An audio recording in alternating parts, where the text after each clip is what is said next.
আমার জন্মস্থান চিটাগাং, আমি ওখানে জন্মগ্রহণ করি। আর আমার দেশের বাড়ি হচ্ছে ময়মনসিংহ। জি। আমার বাবা মা ময়মনসিংহে থাকেন, তো ওরা বিয়ের পর ওখানে সেট হয়ে যায়। বিয়ের পর ওখানে ময়মনসিংহ থেকে ওরা চিটাগাং সেট হয়ে যায়। আচ্ছা। ওখানে আমার বাপ মা ওখানে থাকে। আমরা হচ্ছে আপনার 5 বোন 4 ভাই। 5 বোন 4 ভাই। আপনার পজিশন? আমি হচ্ছে বোনদের মধ্যে 4 নাম্বার। আমার ছোট একজন আছে, আমার বড় 3 জন। জি। 9 ভাই বোনের মধ্যে আপনি হচ্ছেন 4 নাম্বার। জি জি। তো ওখানে আমি যখন আমার 7-8 বছর বয়স, 8 বছর না, ধরেন 6 থেকে 7 বছর বয়স, তখন আমরা ওই দেশ থেকে চলে আসি। জি। আমাদের ওখানে জমি জামা সব বিক্রি করে আমরা ময়মনসিংহে চলে আসি। আসার পর আসার পর এখানে আমরা ঘর দর তোলা হয়, বাড়ি করার পরে আমি স্কুলে ভর্তি হই। ঠিক আছে। এর মধ্যে বলে রাখি, আমার আব্বু, যেহেতু আমার কোনো বড় ভাই নেই, আমার আব্বু পুরা সংসার দায়িত্ব তার আচ্ছা, উপর। কি করতেন উনি? পেশায় কি ছিলেন? উনি আপনি রাঙামাটি এখনো করে, সেই কাজটা সে এখনো করে। রাঙামাটি হচ্ছে আপনি পাহাড় থেকে পাহাড়িরা বাঁশ কেটে দিবে, ওই বাঁশটা নিচে নামায় ট্রাকে ভরে এটা মানে বিভিন্ন জায়গায় পাঠানো হয়। আচ্ছা, এই কাজটাই মূলত করেন? হ্যাঁ, আমার বাবা এটা করে। আর এতে তার রোজ ইনকাম হচ্ছে আপনার 1000, 1200, 1500 টাকা রোজ ইনকাম হয়। ঠিক মতো করতে পারলে, আর তুই না করতে পারে তাহলে খুব কম হয়। আচ্ছা। তো এই দিয়ে আমার ফ্যামিলি সংসার চলে আর কি। তো আমার বাবাও তো এত বড় সংসার, আমরা 9 ভাই বোন, ধরতে 11 জন টোটালি ফ্যামিলিতে। তো যাই হোক, টোটালি ফ্যামিলিতে 11 জন। তো আমার যিনি বড় বোন, ঠিক আছে, সে আব্বুর উপর পুরা চাপটা পড়ার কারণে দেখা যাচ্ছে হয় না, খুব কষ্ট করে সংসার চলে, এমনকি খুব প্রবলেমের মধ্যে যেতে হয়। ঠিক মতো খাওয়া দাওয়া খেতে পারে না বা ওষুধপত্র খেতে পারে না আম্মু।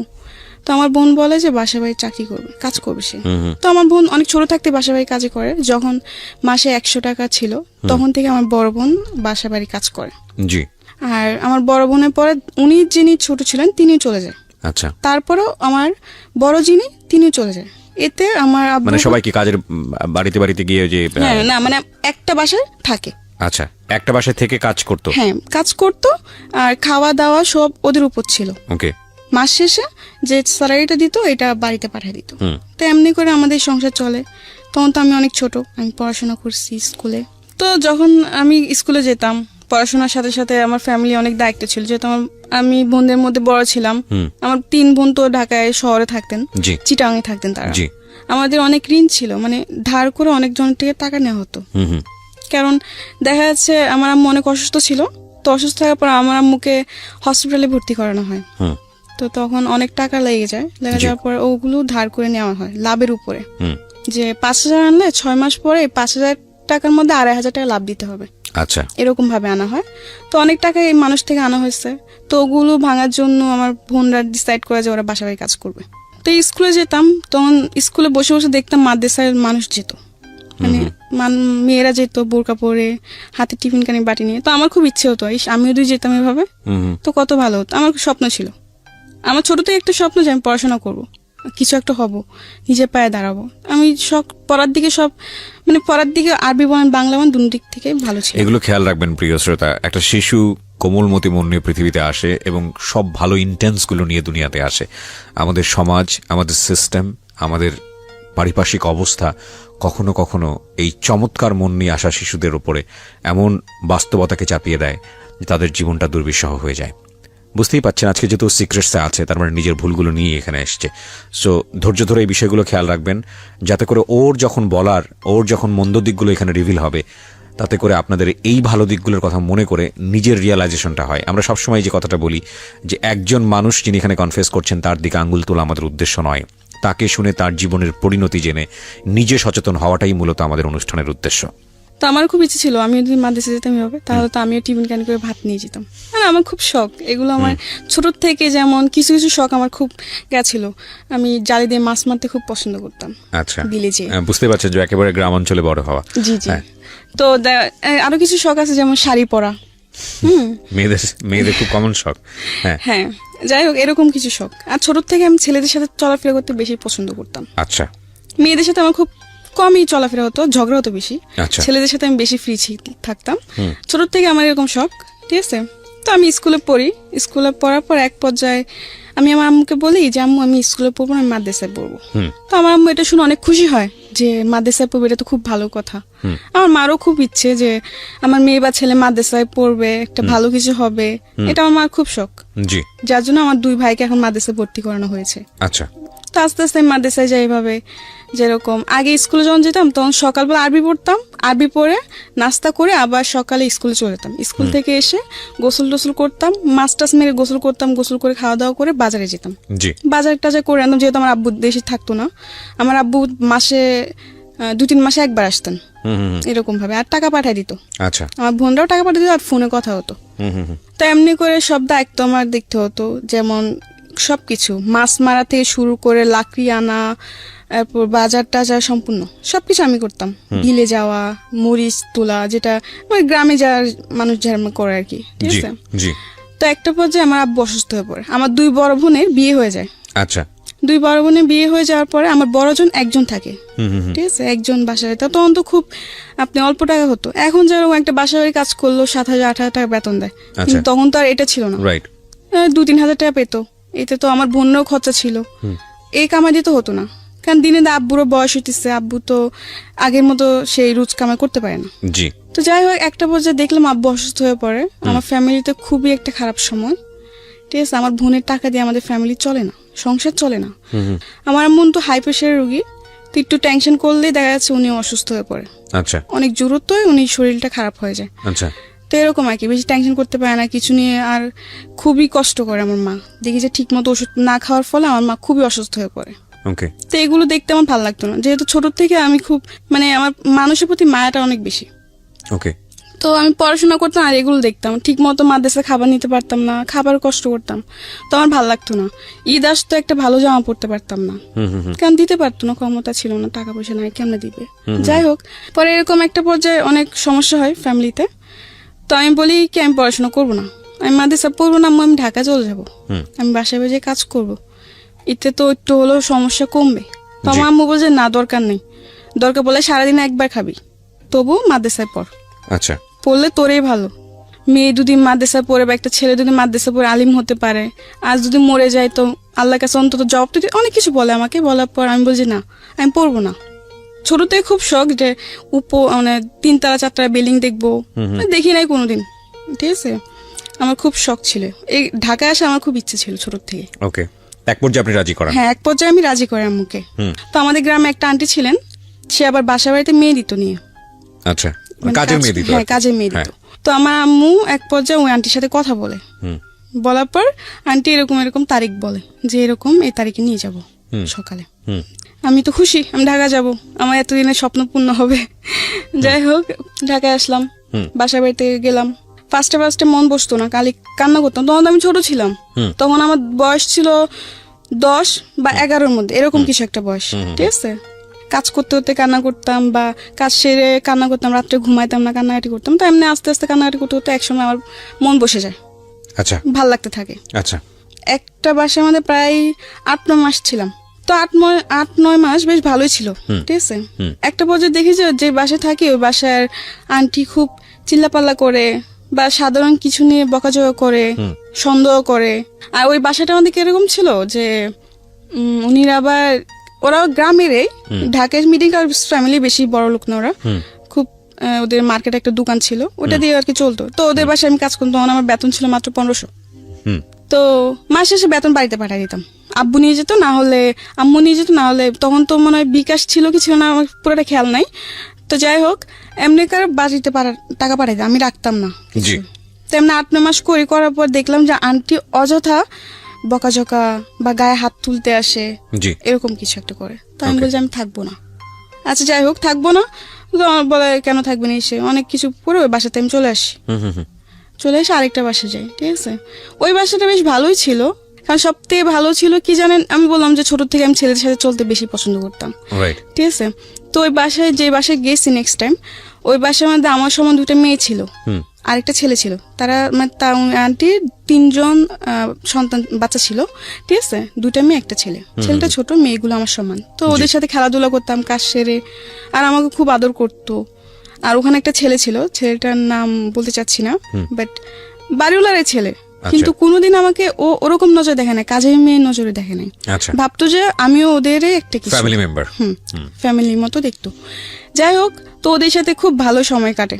আস্তে আস্তে ওখানে বেশ অনেক দিনই ছিলাম, ঠিক আছে। তো একটা পর্যায়ে ওই বাড়ির যে মানে আঙ্কেল, আমি উনিকে আবার আঙ্কেল আন্টি বলতাম, ঠিক আচ্ছা। আছে। আঙ্কেল একটা পর্যায়ে দেখি কি যে কিরকম জানি একটু অদ্ভুত টাইপের ব্যবহার করতে থাকে। আপনার বয়স তখন কত? তখন আমার বয়স এই 10 থেকে 11। 10 থেকে 11, ওকে। তো এত কিছু বুঝতাম না তখন। আমি দেখলাম কয়েকদিন যাওয়ার পর, কয়েকদিন কিছু না, সবকিছু একদম ঠিক, আমি অনেক হ্যাপি।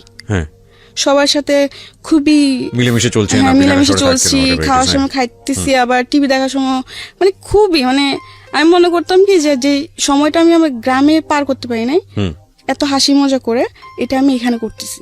যে যাই হোক, একটা পর্যায়ে দেখি যে আঙ্কেল একটু অন্য টাইপের হয়ে গেছে।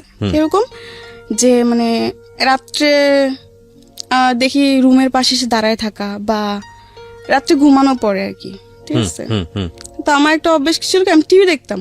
আচ্ছা, অনেক রাত্রি পর্যন্ত টিভি দেখতাম, 2টা-3টা পর্যন্ত আমি টিভি দেখতাম। তো আমি সব কাজকর্ম ছেড়ে আড্ডা মেরে শেষ হওয়া যাওয়ার পরে খাওয়া দাওয়া সেরে ওরা ঘুমায় পড়তো। তো ওরা তো ওদের বেডরুমে যে ঘুমায় পড়তো, তা আমি ড্রয়িং রুমে বসে টিভি দেখতাম। আচ্ছা, রাতে 2টা-3টার মতো টিভি দেখতাম। ওকে। তো একটা পর্যায়ে দেখি যে ওই ঘরে আঙ্কেল রাত্রে হঠাৎ করে এসে ডাক দেওয়া, বা আমাকে বলতো যে পানি নিয়ে আসো, এটা সেটা। তো আমি নিয়ে যেতাম। কিন্তু একটা পর্যায়ে দেখি যখন আমাকে বলতো পানি নিয়ে যাও, তখন যখন আমি ওকে পানিটা দিতে যাব, তখন ও আমার গ্লাসটা না আমার হাতটা ধরতো। মানে এরকম ভাবে অনেক কিছু কিছু অড জিনিস আপনি খেয়াল করলেন, এবং যেটা আপনার কাছে খুব অস্বস্তিকর মনে হয় বাড়িওয়ালা। আচ্ছা, তো আমি মনে মনে ভাবলাম যদি বলি তো হয়তো সবাই আমাকে দোষারোপ করবে, মিথ্যা বলতিছো, আচ্ছা। এরকম কিছু না। আচ্ছা। কারণ তারও তো 2টা মেয়ে আছে, আচ্ছা, ঠিক আছে। পরে কিছু বলি নাই। পরে আমার বড় বোন ছিলেন, আবার আমি যেখানে থাকতাম ওখান থেকে কিছুটা দূরে আমার বড় বোনের বাসা, ওখানে সে কাজ করতো। আচ্ছা, তো আমি আমার বড় বোনকে বলি আমি থাকবো না এই বাসায়। কিন্তু আমার আরেকদিকে মায়া ছিল ওই ছেলেটার প্রতি, কারণ ওদের সাথে আমি এত ভালো সময় কাটাইছি, ও আমি চলে যাই, ওদেরকে খুব মিস করবো, আমি যেতে চাইছি কিন্তু না যে আমি পারতেছি না, আমার এগুলো ভালো লাগে না। তো আমার বোনকে বলে আমি থাকবো না, আমি চলে যাবো। তো আমার বোন বলল কেন, এতদিন বললে এত ভালো ভালো, এখন তুই চলে যাবে, কারণ কি? আমি বলছি না আমার ভালো লাগে না, আমি থাকবো না, আমি চলে যাবো। এরকম বলার পর আমার বোন অনেক রাগারাগি করে। আচ্ছা, এই 2 দিন পর বাসা চেঞ্জ করে, এটা কি ভালো? কিন্তু আমি কেন বাসা চেঞ্জ করি এটা তো ওরা জানে না, আমি তো ওদের সাথে শেয়ার করি না জিনিসটা। এমনি করে আমার বোন বলে থাক, দেখ বাড়িতে অনেক প্রবলেম, কয়েকটা মাস থাক কষ্ট করে। তো এমনি এমনি আমি আর 2টা মাস থাকি। থাকার পর খুবই দেখা যাচ্ছে আমি রাতে ঠিক মতো ঘুমাতাম না, ভয় থাকতো সবসময়, মনে মধ্যে ভয় কাজ করতো। জি, কারণ এই জিনিসগুলোর সাথে তো আমি আগে কোনোদিন মানে ভাবি নাই যে এরকম কিছু একটা, মানে অনেক কিছু মানে গ্রামের টাইপে ছিলাম, আচ্ছা। এত বুঝ জ্ঞান বা এত ইন ডিটেল ইন ডেপথ জানা ছিল না। না জানা ছিল না। 2 মাস থেকে আমি বাসার থেকে চলে আসি, কিন্তু আমার মন খারাপ ছিল ওদের জন্য, যে সবাইকে ছেড়ে চলে আসছে। আমি অনেক আসার পর অনেক কান্নাকাটি করি। তো আমার বোন বলে কি তোর এখানে থাকতে হবে না, তুই আমার খালাম্মাদের কাছে চলে যা। আমার খালারা তখন কলাবাগান থাকতেন। আচ্ছা, ওখানে ওরা খালারাও কাজ করতেন। আচ্ছা, তো আমার বোন বলে তো ওরা ওদের কাছে চলে যা। তো আমি এক পর্যায়ে আমার খালাম্মাদের কাছে চলে যাই, ঠিক আছে। ওখানে যাওয়ার পর ওরা আমাকে একটা বান্দা বাসায় দেয়। ওই বাসাতে আমি একটা বেবি রাখতাম, বাচ্চা, মানে বাচ্চার দেখাশোনা করতে হ্যাঁ হতো বাচ্চার আপনাকে। দেখাশোনা করতাম। তো যখন আমি যাই তখন ওর বাচ্চার বয়সটা ছিল আপনার 2 থেকে 2.5 মাস, অনেক ছোট। আর ওর বাপ মা দুজনে চাকরি করতেন, চাকরিজীবী ছিলেন, হাজবেন্ড আর ওয়াইফ। আমি ওই বাচ্চা দেখাশোনা করতাম ছোট থেকেই, ওকে খাওয়ানো দাওয়ানো সবকিছুই আমার দায়িত্ব ছিল, গোসল থেকে নিয়ে ঘুম পাড়ানো। তো বাচ্চার বয়স কত ছিল? ওই যে বললাম 2.5 মাস। 2-2.5 মাসের বাচ্চার পুরো দায়িত্ব আপনার উপর? হ্যাঁ আমার উপর। তখন আপনার বয়স কত? আমার তখন বয়স হচ্ছে আপনার 12 12 very 12.5 tough job, very very tough job. হ্যাঁ, ঠিক আছে। তখন আমি তো নিজে একটা বাচ্চা, আমি একটা বাচ্চাই কি করে। তবে একটা জিনিস সবসময় মাথায় ভাবতাম যে আমার করতে হবে, কারণ যদি আমি না করতে পারি তাহলে আমি কাজ করব কি করে আর টাকা কামাই করব কি করে। তখন আমার এই চেষ্টা ছিল। আমি ছোট থেকে একটা কি, আমি কোনো কিছুর জন্য হার মানতাম না সহজে। আমি যেটা হয় না এটা আমি করব, বারবার চেষ্টা করব। তো তখন ওই বাচ্চার দেখাশোনা সব আমি করতাম। তো এমনি এমনি বেশ বাচ্চার সাথে এমনি থাকতে থাকতে বাচ্চা আস্তে আস্তে বড় হয়, ঠিক আছে। বড় হতে থাকলো, বেশ ভালোই সময় কাটতেছে আমার, বেবির সাথে খেলাধুলা করতাম। ফলে কি একটু কষ্ট হতো, যেমন রাতে 2টা-3টা পর্যন্ত জায়গা থাকতে হতো আমার বাচ্চাকে নিয়ে। তো এদিক থেকে আমি একটু কষ্ট পেতাম, ঘুমের থেকে আমি খুব কষ্ট করতাম, ঘুম জিনিসটা বেশি কষ্ট করতাম আমি ওখানে। ওকে। তো যাই হোক এমনি করতে করতে 6-7 মাস কেটে গেল। যখন বাচ্চা 8 মাসের বয়স তখন আমি ওখান থেকে চলে আসি। যাই হোক ওখান থেকে আসারও কারণ আছে, আসতাম না, কারণ একটা বাচ্চাকে রাখতে রাখতে ওটার প্রতি আমার মায়া চলে আসছে। হুম হুম হুম।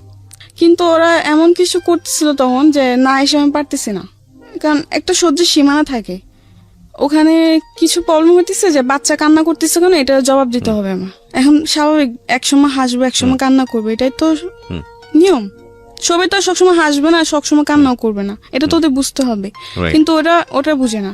ওরা খাবার দিল, খাবারটা পুরোপুরি খায় না। সবসময় কি একটা মানুষ কি সবসময় খাবার শেষ করে উঠতে পারে? হুম। এটা বুঝবে না, বলে কি তুই বাচ্চাকে ঠিক মতো খাবার দাবার করাস না, এই করাস না সেই করাস না, অনেক কিছু।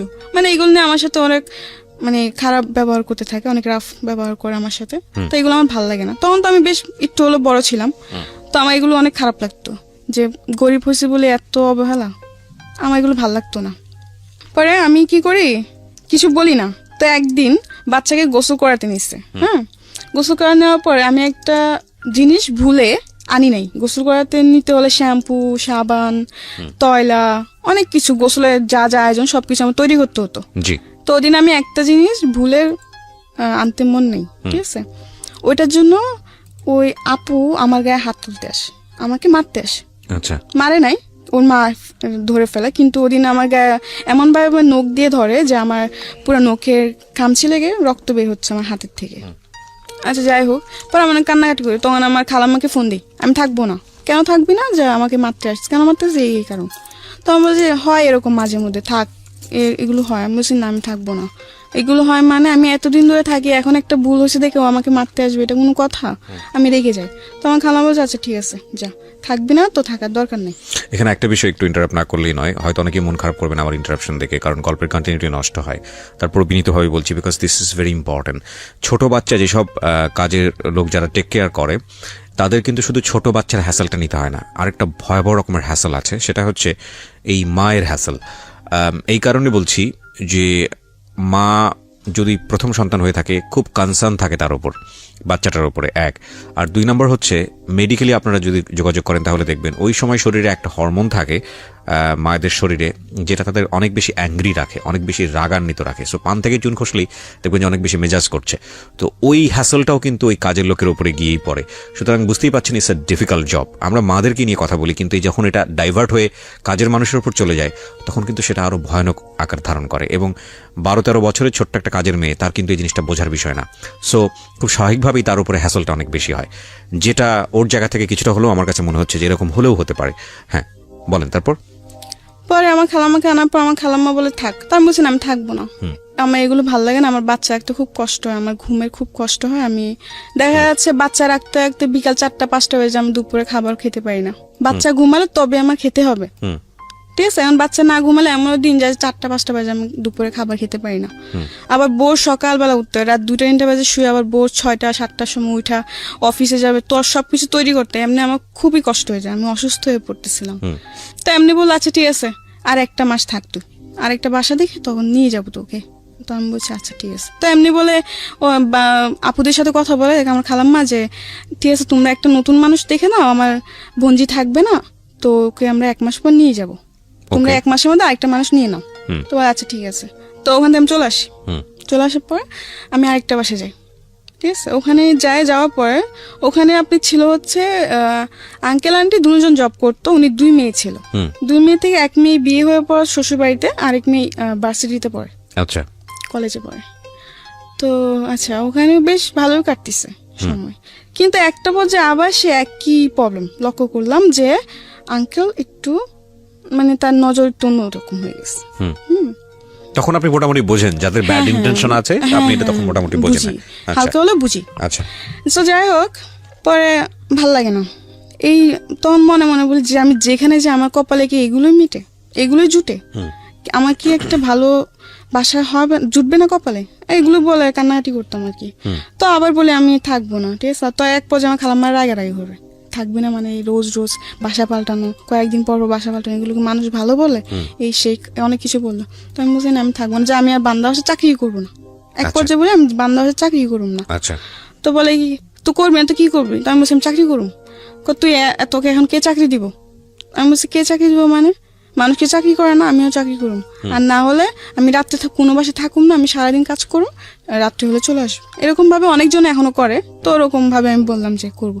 তো আমার খালামা ফার্স্ট রাজি হয় যে না ও, তো আমার খালামা বলে কি ও সারাদিন কাজ করে ঘুরবি ফিরবি, বাইরে বাইরে ঘুরবি, এগুলো করতে চাস তোরা, এসে অনেক কিছু বাজে বাজে কথা বলে।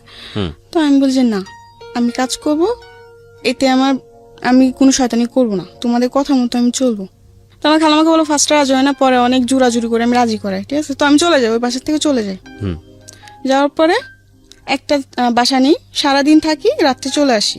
ওখানে আপনি হচ্ছে রান্না বান্না। তো আমি তো ছোট ছিলাম, আমি রান্না বান্নাটা বুঝতাম, কিন্তু আমার চেষ্টা ছিল আমি করবো, আমি শিখবো, না শিখলে আমি ভবিষ্যতে রান্না করবো কি করে, আমার এটা ভাবনা ছিল। তো আচ্ছা ঠিক আছে, তো ফার্স্টে গেছি, ওই ঘরে আন্টি দেখাই দিত, ঠিক আছে। ওই ঘরে আন্টি আবার নিয়মটা হচ্ছে কি, উনিও জব করতো, বাট উনি হাজবেন্ডের সাথে উনি ডিভোর্স হয়ে যায়। আচ্ছা, ঠিক আছে, ডিভোর্স হয়েছে, উনি 2টা মেয়ে থাকে, ভালোই, 2টা মেয়ে খুব ভালো, এবং অনেক ভালো ছিল। তো ওখানে আমি রান্না বান্না করি। তা একটা পর্যায়ে দেখতেছি রান্না বান্নার, হ্যাঁ ওখানে আমি একটা জিনিস লক্ষ্য করে ওখান থেকে চলে আসে একটাই কারণ, ঠিক আছে। আমি যেটা সত্য কথা, আমি যে আন্টির বাসায় থাকতাম, সে আন্টি একটু ব্যবহারটা অন্যরকম ছিল। আচ্ছা, ঠিক আছে, যেহেতু উনি হাজবেন্ড থাকতেন না, উনি যে ডিভোর্স হয়ে যায়, কিন্তু আন্টির সাথে উনি হাজবেন্ড কোনো সম্পর্ক ছিল না, কিন্তু মেয়েদের সাথে ওর বাবা তো কথা বলবেই। তো যাই হোক, তো একটা বছর দেখি কি যা আন্টির বাসায় প্রতিদিন একটা লোক আসে, কিন্তু যখন আমি প্রশ্ন করলাম কে ওদের মেয়েকে, তখন বলে যে জানি না আঙ্কেল, ঠিক আছে। কিন্তু আচ্ছা, যখন ওরা মেয়েরা বাসায় থাকতো না, তখন ওই আঙ্কেল রাত্রে আসতো, রাত্রে আসে, সারা রাত থেকে সকালে যেত। তো এগুলো আমার ভাবাতে লাগলো কি ব্যাপার, উনি আসে কিছু না, আবার আন্টির রুমে থাকে। যাই হোক, এরকম ভাবে ওরা আঙ্কেলটা আসে, ঠিক আছে। আঙ্কেলটা আসলে আস্তে আস্তে অনেক কিছু জিনিস দেখে আমার মনে সন্দেহ হতে লাগলো, তখন তো আমি একটু হলে বুঝতাম। তো একদিন আমি আন্টি আন্টি ওই আঙ্কেলটা কে, বলে কি ওটা তোর আঙ্কেল। আমি বলছি আঙ্কেল মানে, বলে কি বিয়ে করছে।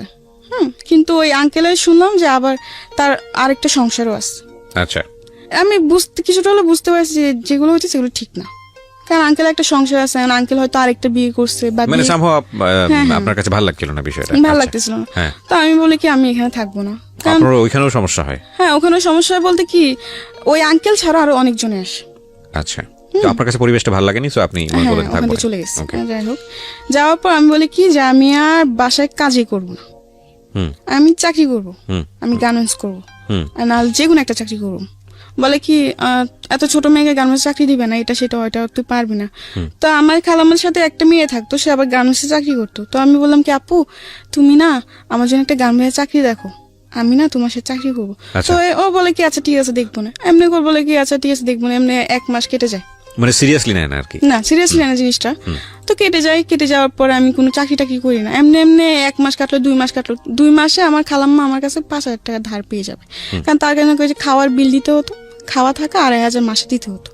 তো এমনি 2 মাস আমি পুরা বসা, আমার বাড়িতে টাকা পাঠাতে পারতেছি না, ঠিক আছে।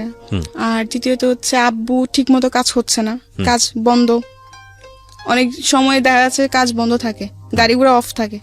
2 মাস পরে কোনো চাকরি হয় নাই, আমি খুব চিন্তায় পড়ে গেছি, এত টাকা বাড়িতেও প্রবলেম হচ্ছে, সাইডে খালাম্মা এত টাকা পাবে কোথা থেকে, কি দিব না দিব, মাথা পুরো নষ্ট আমার। তো একটা পর্যায়ে একটা হসপিটালে চাকরি আসে, মানে হসপিটালে দেখাশোনা করার জন্য এরকম একটা চাকরি আসে। তো আচ্ছা আমি কাগজপত্র জমা দিই, আমার জমা নিয়ন্ত্রণ কার্ড ওখানে জমা দিই, আমি তো খুশি যাই হোক একটা তো কাজ পাইছি। তখন ওখানে স্যালারি ধরছে আপনি 10,000, আমি তো আরো খুশি।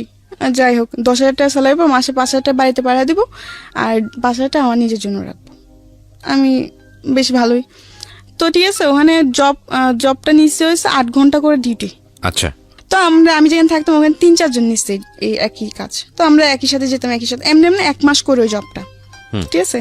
করার পরে বাড়িতে বেশি প্রবলেম ছিল, তো 1 মাসে যা কামাই করছি ওই টাকাতে বেশিরভাগ আমি বাড়িতে পাঠিয়ে দিছি। পরে আমার কাছে ফোন ছিল না, তো একটা ফোন কিনলাম, তো এতে তো আমার খালাম্মার টাকা দেওয়া পড়ে নাই। তো এই 3 মাসের মধ্যে কত টাকা জমে গেছে। এরপরে একটা প্রবলেম কেন, ওই চাকরিটা চলে যায়, আমি ছাড়ি না চাকরিটা, মানে যারা এটা কিন্তু একটা আপনার একজনের ডিলের মাধ্যমে এটা আনা হয়, ঠিক আছে, বিভিন্ন জায়গায় দেয় কি লোক।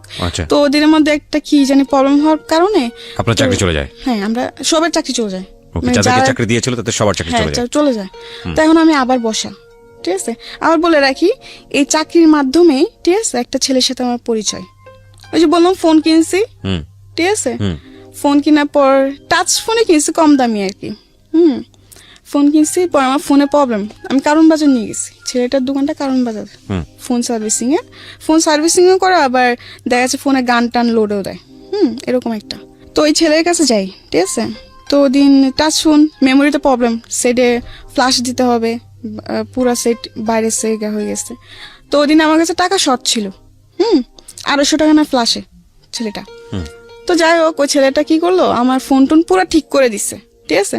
তো আমার কাছে টাকা পাবে হচ্ছে 450 টাকা পাবে, কিন্তু ওদিন আমার কাছে টাকা ছিল হচ্ছে 200। আচ্ছা। তো এখানে আরো অনেক টাকার পার্থক্য না। তো আমি ওই ছেলেটাকে বললাম কি, আচ্ছা ভাইয়া শুনেন, আমি তো পুরো টাকা আনি নাই, আপনি, ছেলেটাকে ফার্স্ট টাইম বলছি, দেখেন ভাইয়া এত কিছু করতে হবে না, জাস্ট আপনি আমার ফোনটা ঠিক করে দেন হালকা ভাবে, যেন আমি কিছু চলতে পারি, পরে আমি ঠিক করবো, আমার কাছে টাকা নাই বেশি। তো ছেলেটা বললো কি, সমস্যা না, আমি আপনাকে ঠিক করে দিই, আপনি পরে যে পরে টাকা দিয়ে দিন, এমনি বলে আর কি। পরে আমি নাম্বারটা দিই, নাম্বারটা দেওয়ার পর আমি বাসায় চলে আসি। আসার পর 2 দিন পর ছেলেটা আমাকে ফোন দেয়। ছেলেটা ফোন দেওয়ার পর আমাকে ভালো মন্দ জিজ্ঞাসা করে, আমি কে বল, এরকম তো পরিচয় দেয় আর কি। তো আমি বলছি আচ্ছা। তো আমি বললাম হ্যাঁ আমি ভালো আছি। এমনি আস্তে আস্তে ও ফোন দেয়, ঠিক আছে। তখন আমি কোন ছেলের সাথে কথাবার্তা বলতাম না, আমি আমার গ্রামে একটা ছেলেকে লাইক করতাম, আচ্ছা আচ্ছা, পছন্দ করতাম আর কি, ওকে, কিন্তু কোনদিন প্রকাশ করি নাই। তো যাই হোক, ওই ছেলেটা আমাকে ফোন দিতে থাকে এমনি আস্তে আস্তে। তো আমিও কথাবার্তা বলতে এই করে, তুই দেশে চলে যা, খেলার আগে করে দেখে আমি দেশে চলে আসছি, ঠিক আছে। দেশে চলে আসি, আসার পরে আম্মু বলে কি ব্যাপার তুই চলে আসলি এসে। আমি বলছি মা এমনি চলে আসছি, ভালো লাগে না, আমি আর ঢাকা শহর যাবো না, কাজ করবো, আমি আবার আরবি পড়বো, কোরআন শরীফ নিবো, আমি কোরআন শরীফ পড়বো। আমি আম্মুকে বলে এরকম, আম্মু বলে আচ্ছা ঠিক আছে, কয়েকদিন বাড়িতে থাক, পরে আবার চলে যা। আচ্ছা। আমি বলে আচ্ছা। তো আমি এক পর্যায়ে বলে আচ্ছা, পরে বলি যে না যাবো না। তো আমার আম্মু বলে কি যাবি না মানে, আর আমি ছোট থেকে শান্ত ছিলাম, কিন্তু যখন আমার 12-13 বছর বয়স, তখন থেকে আমি অনেক দুষ্ট হয়ে গেছি। আচ্ছা। দুষ্ট বলতে কি, গ্রামে যাওয়ার পরে এদিক দৌড় মারতাম, ওদিকে দৌড় মারতাম, একটু হলো তো আমি বড় হয়েছি, দুরন্ত ছিলেন আর কি। হ্যাঁ দুরন্ত ছিলাম, মানুষ এটা বলতো ওটা বলতো। গ্রামে তো দেখা যাচ্ছে 12 বছরের মেয়ে অনেক বড় হয়ে যায় তাদের জন্য। তো যাই হোক, পরে আমার আম্মু বলে কি এমনি তো আর রাখা যাবে না, আমি দুষ্টুমি করে দেখে মানুষ বিচার দেয়, আমার আম্মুর কাছে বিচার দেয়। তো আম্মু বলে কি এমনি তো আর রাখা যাবে না। আবার আমি বলে কি, আমার দুলাভাই তো ছোট থেকে আমাকে খুব আদর করে বড় করছে। হ্যাঁ, আমি খুব আদরের শালী। যখন আমি ঢাকা চলে যাই, আমার দুলাভাই খুব রাগ করে, কেন ঢাকা পাঠাই দিচ্ছেন। আচ্ছা। কিন্তু আমাকে তো পাঠাই, আমি তো নিজে গেছি ঢাকায়। তো যাই হোক, তো আমার দুলাভাই আমাকে নিয়ে, আমার প্রতি আমার দুলাভাই খুবই গেছিল, দুর্বল ছিল।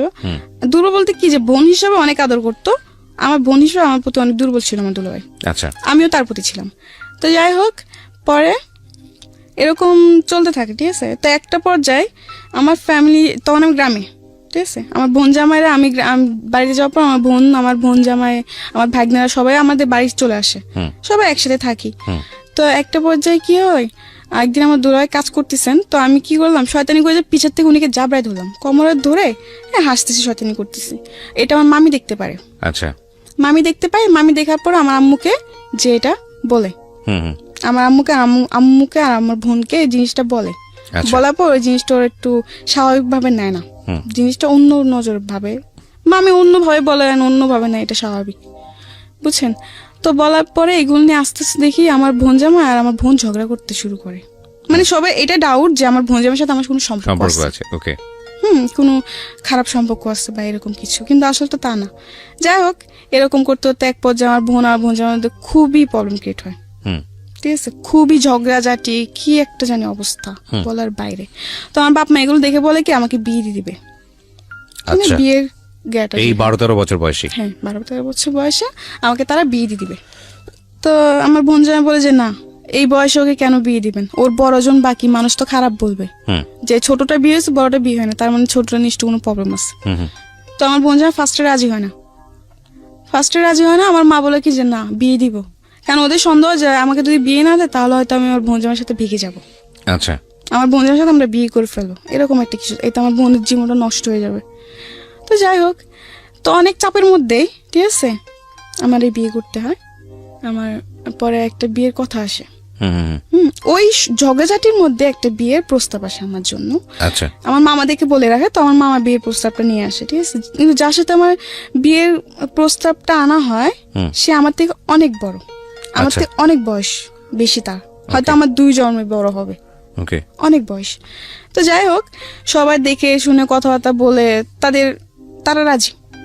হুম তো আমাকে দেখায়, আমাকে দেখা ওদের পছন্দ হয়, তো ওরাও রাজি, আমার ফ্যামিলিরাও রাজি, বাট আমি রাজি ছিলাম না। কিন্তু আমি তখন না বলেও পারতেছি না, যদি আমি এখন এই বিয়ে না করি হয়তো আমার বোনের জীবনটা নষ্ট হয়ে যাবে, 2টা বাচ্চা আছে, ওদের জীবনটা নষ্ট হয়ে যাবে। তখন আমার মাথায় খালি কি করবো না করবো বুঝে কুল পাই নাই, ঠিক আছে। তো আমার বোন জামাই বলে কি এই বিয়ে হবে না, আমার মা বলে কি এই বিয়ে হবে। দুজনের মধ্যে এগুলো নিয়ে অনেক ঝগড়াঝাটি, দ্বন্দ্ব তৈরি হয়। হ্যাঁ, দ্বন্দ্ব তৈরি হয় যে এই বিয়ে হবে, এই তো অনেক ঝগড়াঝাটি হয়, ঠিক আছে। তো আমাকে আমার মামার তো বোন একটা বলে কি, দেখ তোর জামাই বুড়া, এই সেই অনেক কিছু বলে। তো আমার আম্মু এসে বলে কি একদম চুপ। আমার মামার তো বোনটাকে বলে যে একদম চুপ থাকো, কি ছেলেরা কি বুড়া হয়, ছেলেরা কি কোনোদিন বুড়া হয়, এগুলো বলে, গ্রামে এখনো বলে এগুলো, এই ছেলেরা বয়স হলে কি বুড়া হয়ে যায়, এটা ওইটা সেটা অনেক কিছু বলে, ঠিক আছে। তো ওদিন আমার কিছু, তো আচ্ছা যাই হোক, ওইদিন কথাবার্তা ফাইনাল, এই বিয়ে পুরো ঠিক, ঠিক আছে। আমার তো একবার জানার চেষ্টা করেন যে আমি এই বিয়েতে রাজি কিনা, আর তখন রাজি না হওয়ার পর ছাড়াও তো কোনো উপায় ছিল না আমার। আচ্ছা, যাই হোক, পরে আমি এই বিয়ের জন্য আমার, হ্যাঁ, কথাবার্তা শেষ, বিয়ের ডেট সব ফিক্স, 1 সপ্তাহের মধ্যেই বিয়ে। এর মধ্যে ওরা চলে যাওয়ার পর পরের দিন আমার বোন জামাই বলে কি এই বিয়ে হবে না, আর যদি জামাই আসে তো জামাইকে রাস্তা থেকে পা ভেঙে আবার বাড়িতে ফিরাই দিব। আপনার বোন জামাই? হ্যাঁ, আমার বোন জামাই বলে। আচ্ছা। এতে মানুষ আরো সন্দেহ করে যে কি ব্যাপার, সেটাই তো, হ্যাঁ, যে ওকে বিয়ে হতে দিবে না, তার মানে নিশ্চয়ই কিছু আছে।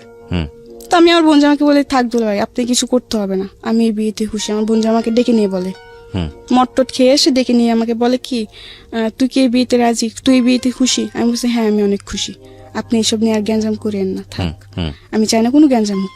তো এগুলো বলার পর অনেক কিছু বলে, আমার বাপ মা বলে তুই ভাইবা চিন্তা বল, তুই তো খুশি? আমি বলছি হ্যাঁ আমি খুশি, কারণ তখন এছাড়া আমার উপায় ছিল না, ঠিক আছে, এছাড়া আমার কোনো উপায় ছিল না।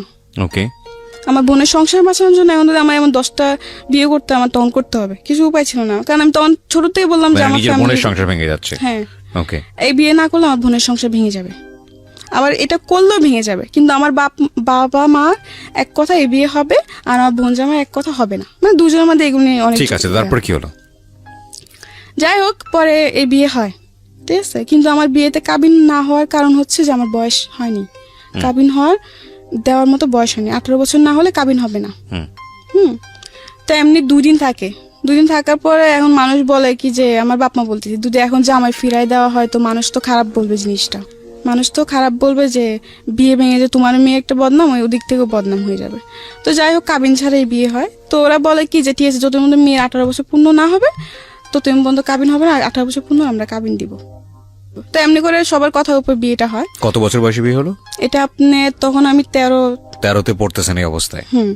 মানে 13 শেষের দিকে, মানে 14 এরকম কিছু একটা। ওকে, বুঝতেই পারছেন ওর বয়স 17 পার হয়েছে, 18 পড়েনি এখন পর্যন্ত।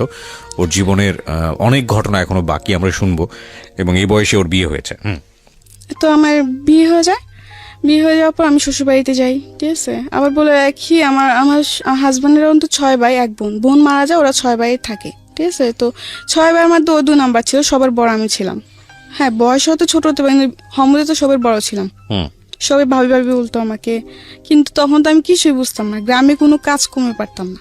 আচ্ছা, রান্না বান্না কিছুই, রান্না তো আমি পারতাম, কিন্তু ওটা তো লাকড়ি চুলায় তো রান্না করা অনেক সহজ না, কঠিন, আগুন লেগে যাওয়ার ভয়। যাই হোক, বিয়ে করার পরে দেখলাম হ্যাঁ এটা ঠিক যে আমি হয়তো মন থেকে মানতে পারি নাই, কারণ আমার প্রতিটা মেয়ের স্বপ্ন থাকে, তো আমার কিছু স্বপ্ন ছিল। পরে বিয়ে হয়ে যায়, বিয়ে হয়ে যাওয়ার পর শ্বশুর বাড়িতে যাই, ঠিক আছে। তো এমনি 1টা মাস বেশ ভালোই কাটে। একটা মাস খুবই, মানে আমার আদর যত্ন কোনো দিক থেকে আমাকে সে কষ্ট দেয় নাই। আচ্ছা, ঠিক আছে। তো 1 মাস পর মেয়ে আসে, আবার বলে রাখি অন্তত 2টা মেয়ে আছে, ওই 2টা মেয়েরও বিয়ে হয়ে গেছে শ্বশুর বাড়িতে। আচ্ছা, মানে ওই লোকটার বয়স কত থাকে তখন?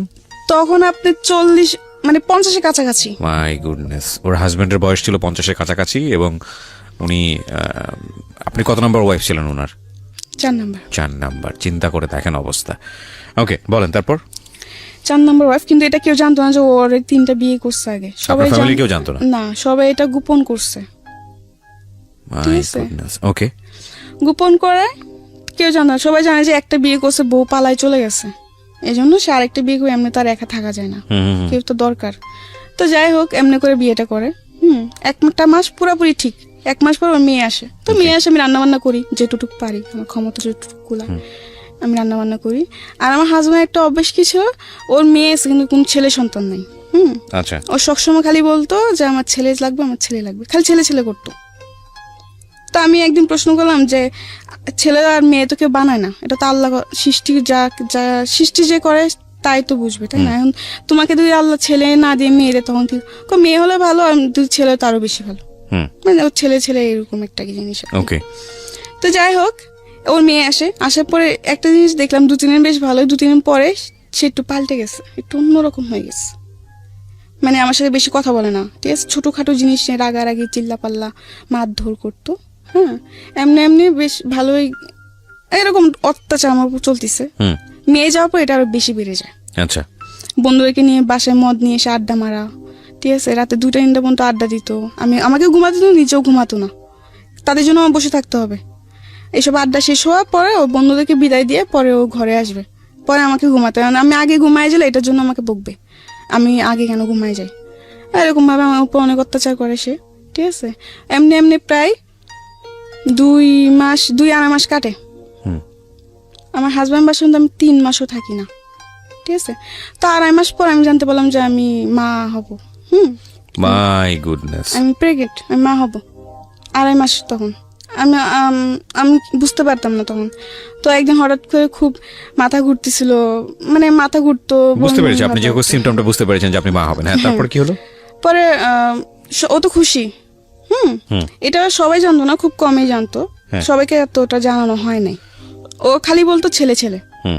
আমি বলি যে এটা আল্লাহ যা যাই তা, এটা তুমি আর আমি সৃষ্টি করবো না যে গা। আর তবু আমি মেনে নিছিলাম, ঠিক আছে।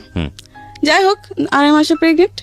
তো একদিন ও বাজারে যায়, ঠিক আছে। তো ওদিন আমাকে বলে কি, মুরগি এনে দিচ্ছে আমাকে, মুরগি এনে লুটি বানাতে বলছে আর মুরগি রান্না করতে বলছে। তো আমি রান্নাবান্না করি, রান্নাবান্না করার পরে আমার যে উকিল মা, যে আমার দায়িত্ব নেই, উকিল মা যাকে বলা হয়, সে তার বাসায় যাই আমি সন্ধ্যাবেলা। রান্নাবান্না সেটা আমি ভয় পেতাম, একলা করে থাকতে ভয় পেতাম, খুব ভয় পেতাম। অন্ধকার আমার পছন্দ ছিল না, অন্ধকার আমি খুব ভয় পেতাম তখন।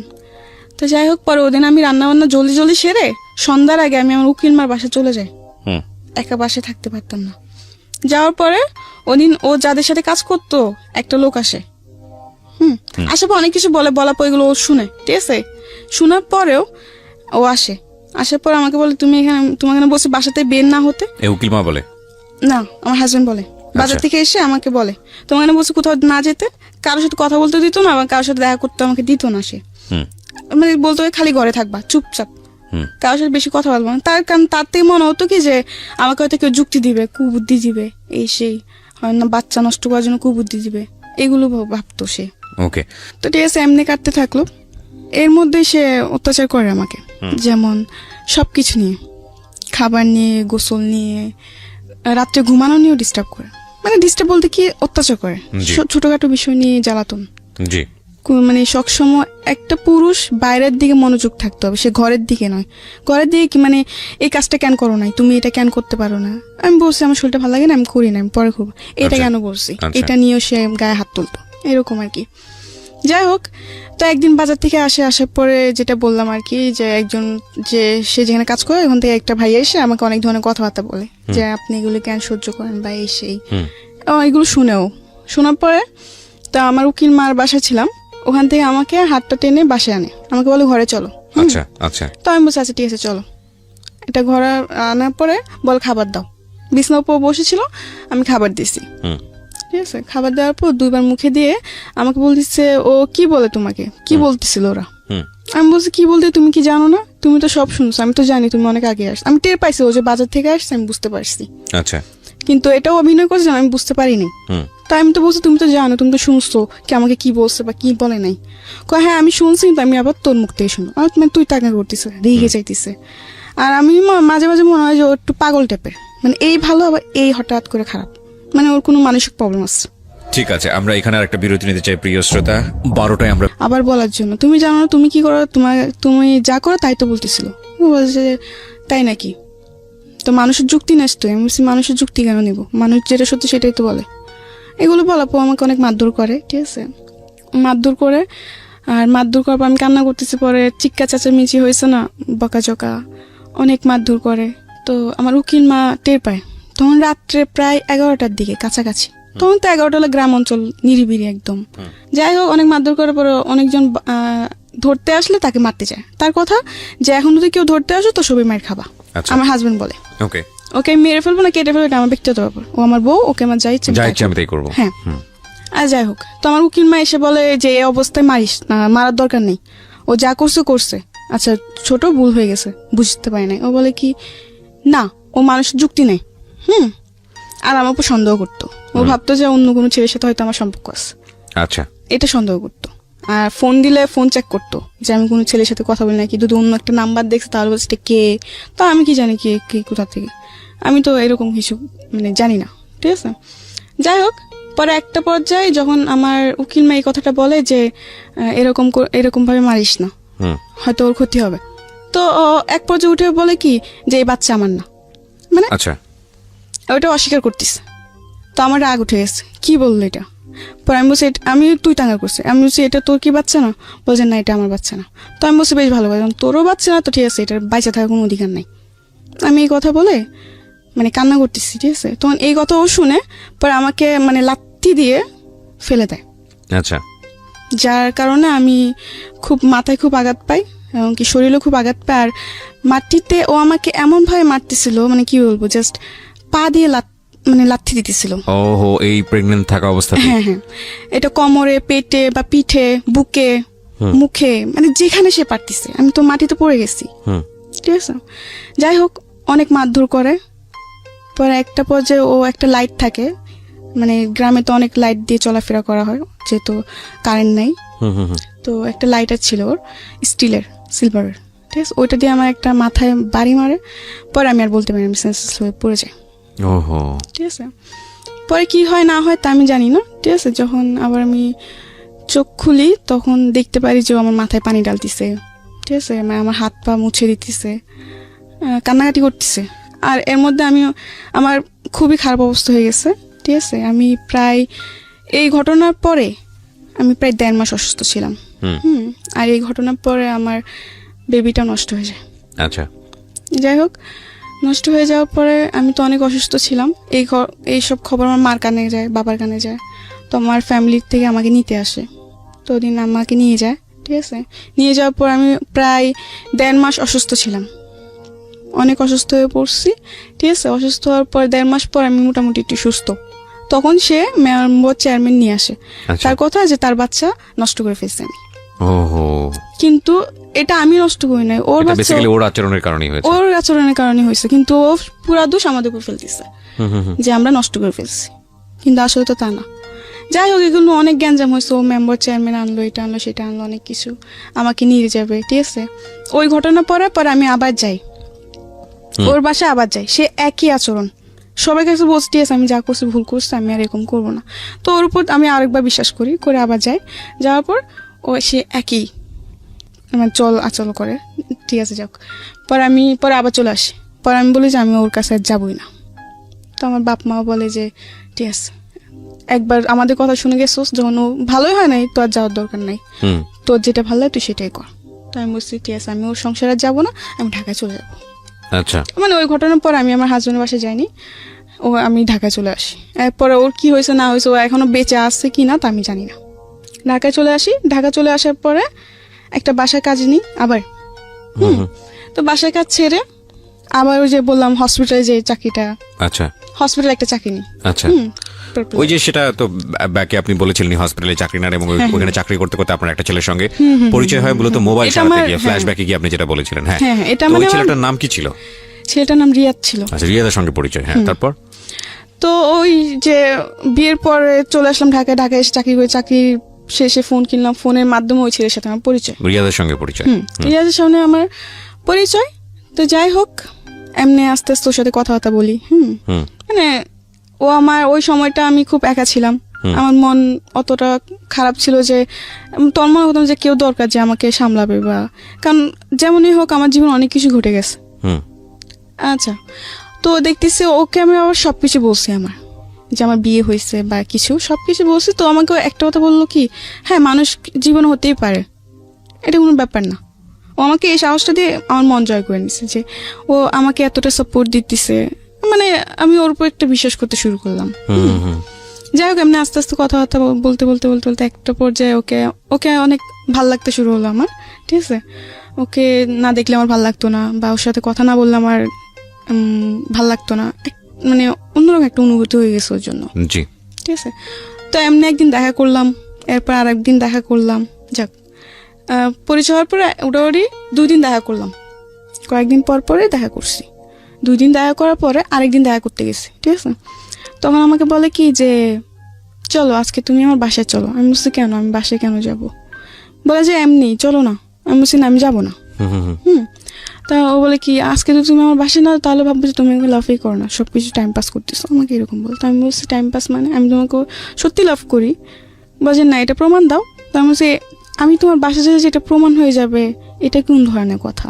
আচ্ছা, ও বলে কি জানা, যদি তুমি আমাকে লাভ করো তাহলে চলো, আর যদি লাভ না করো তাহলে তুমি বাসায় যেতে পারো।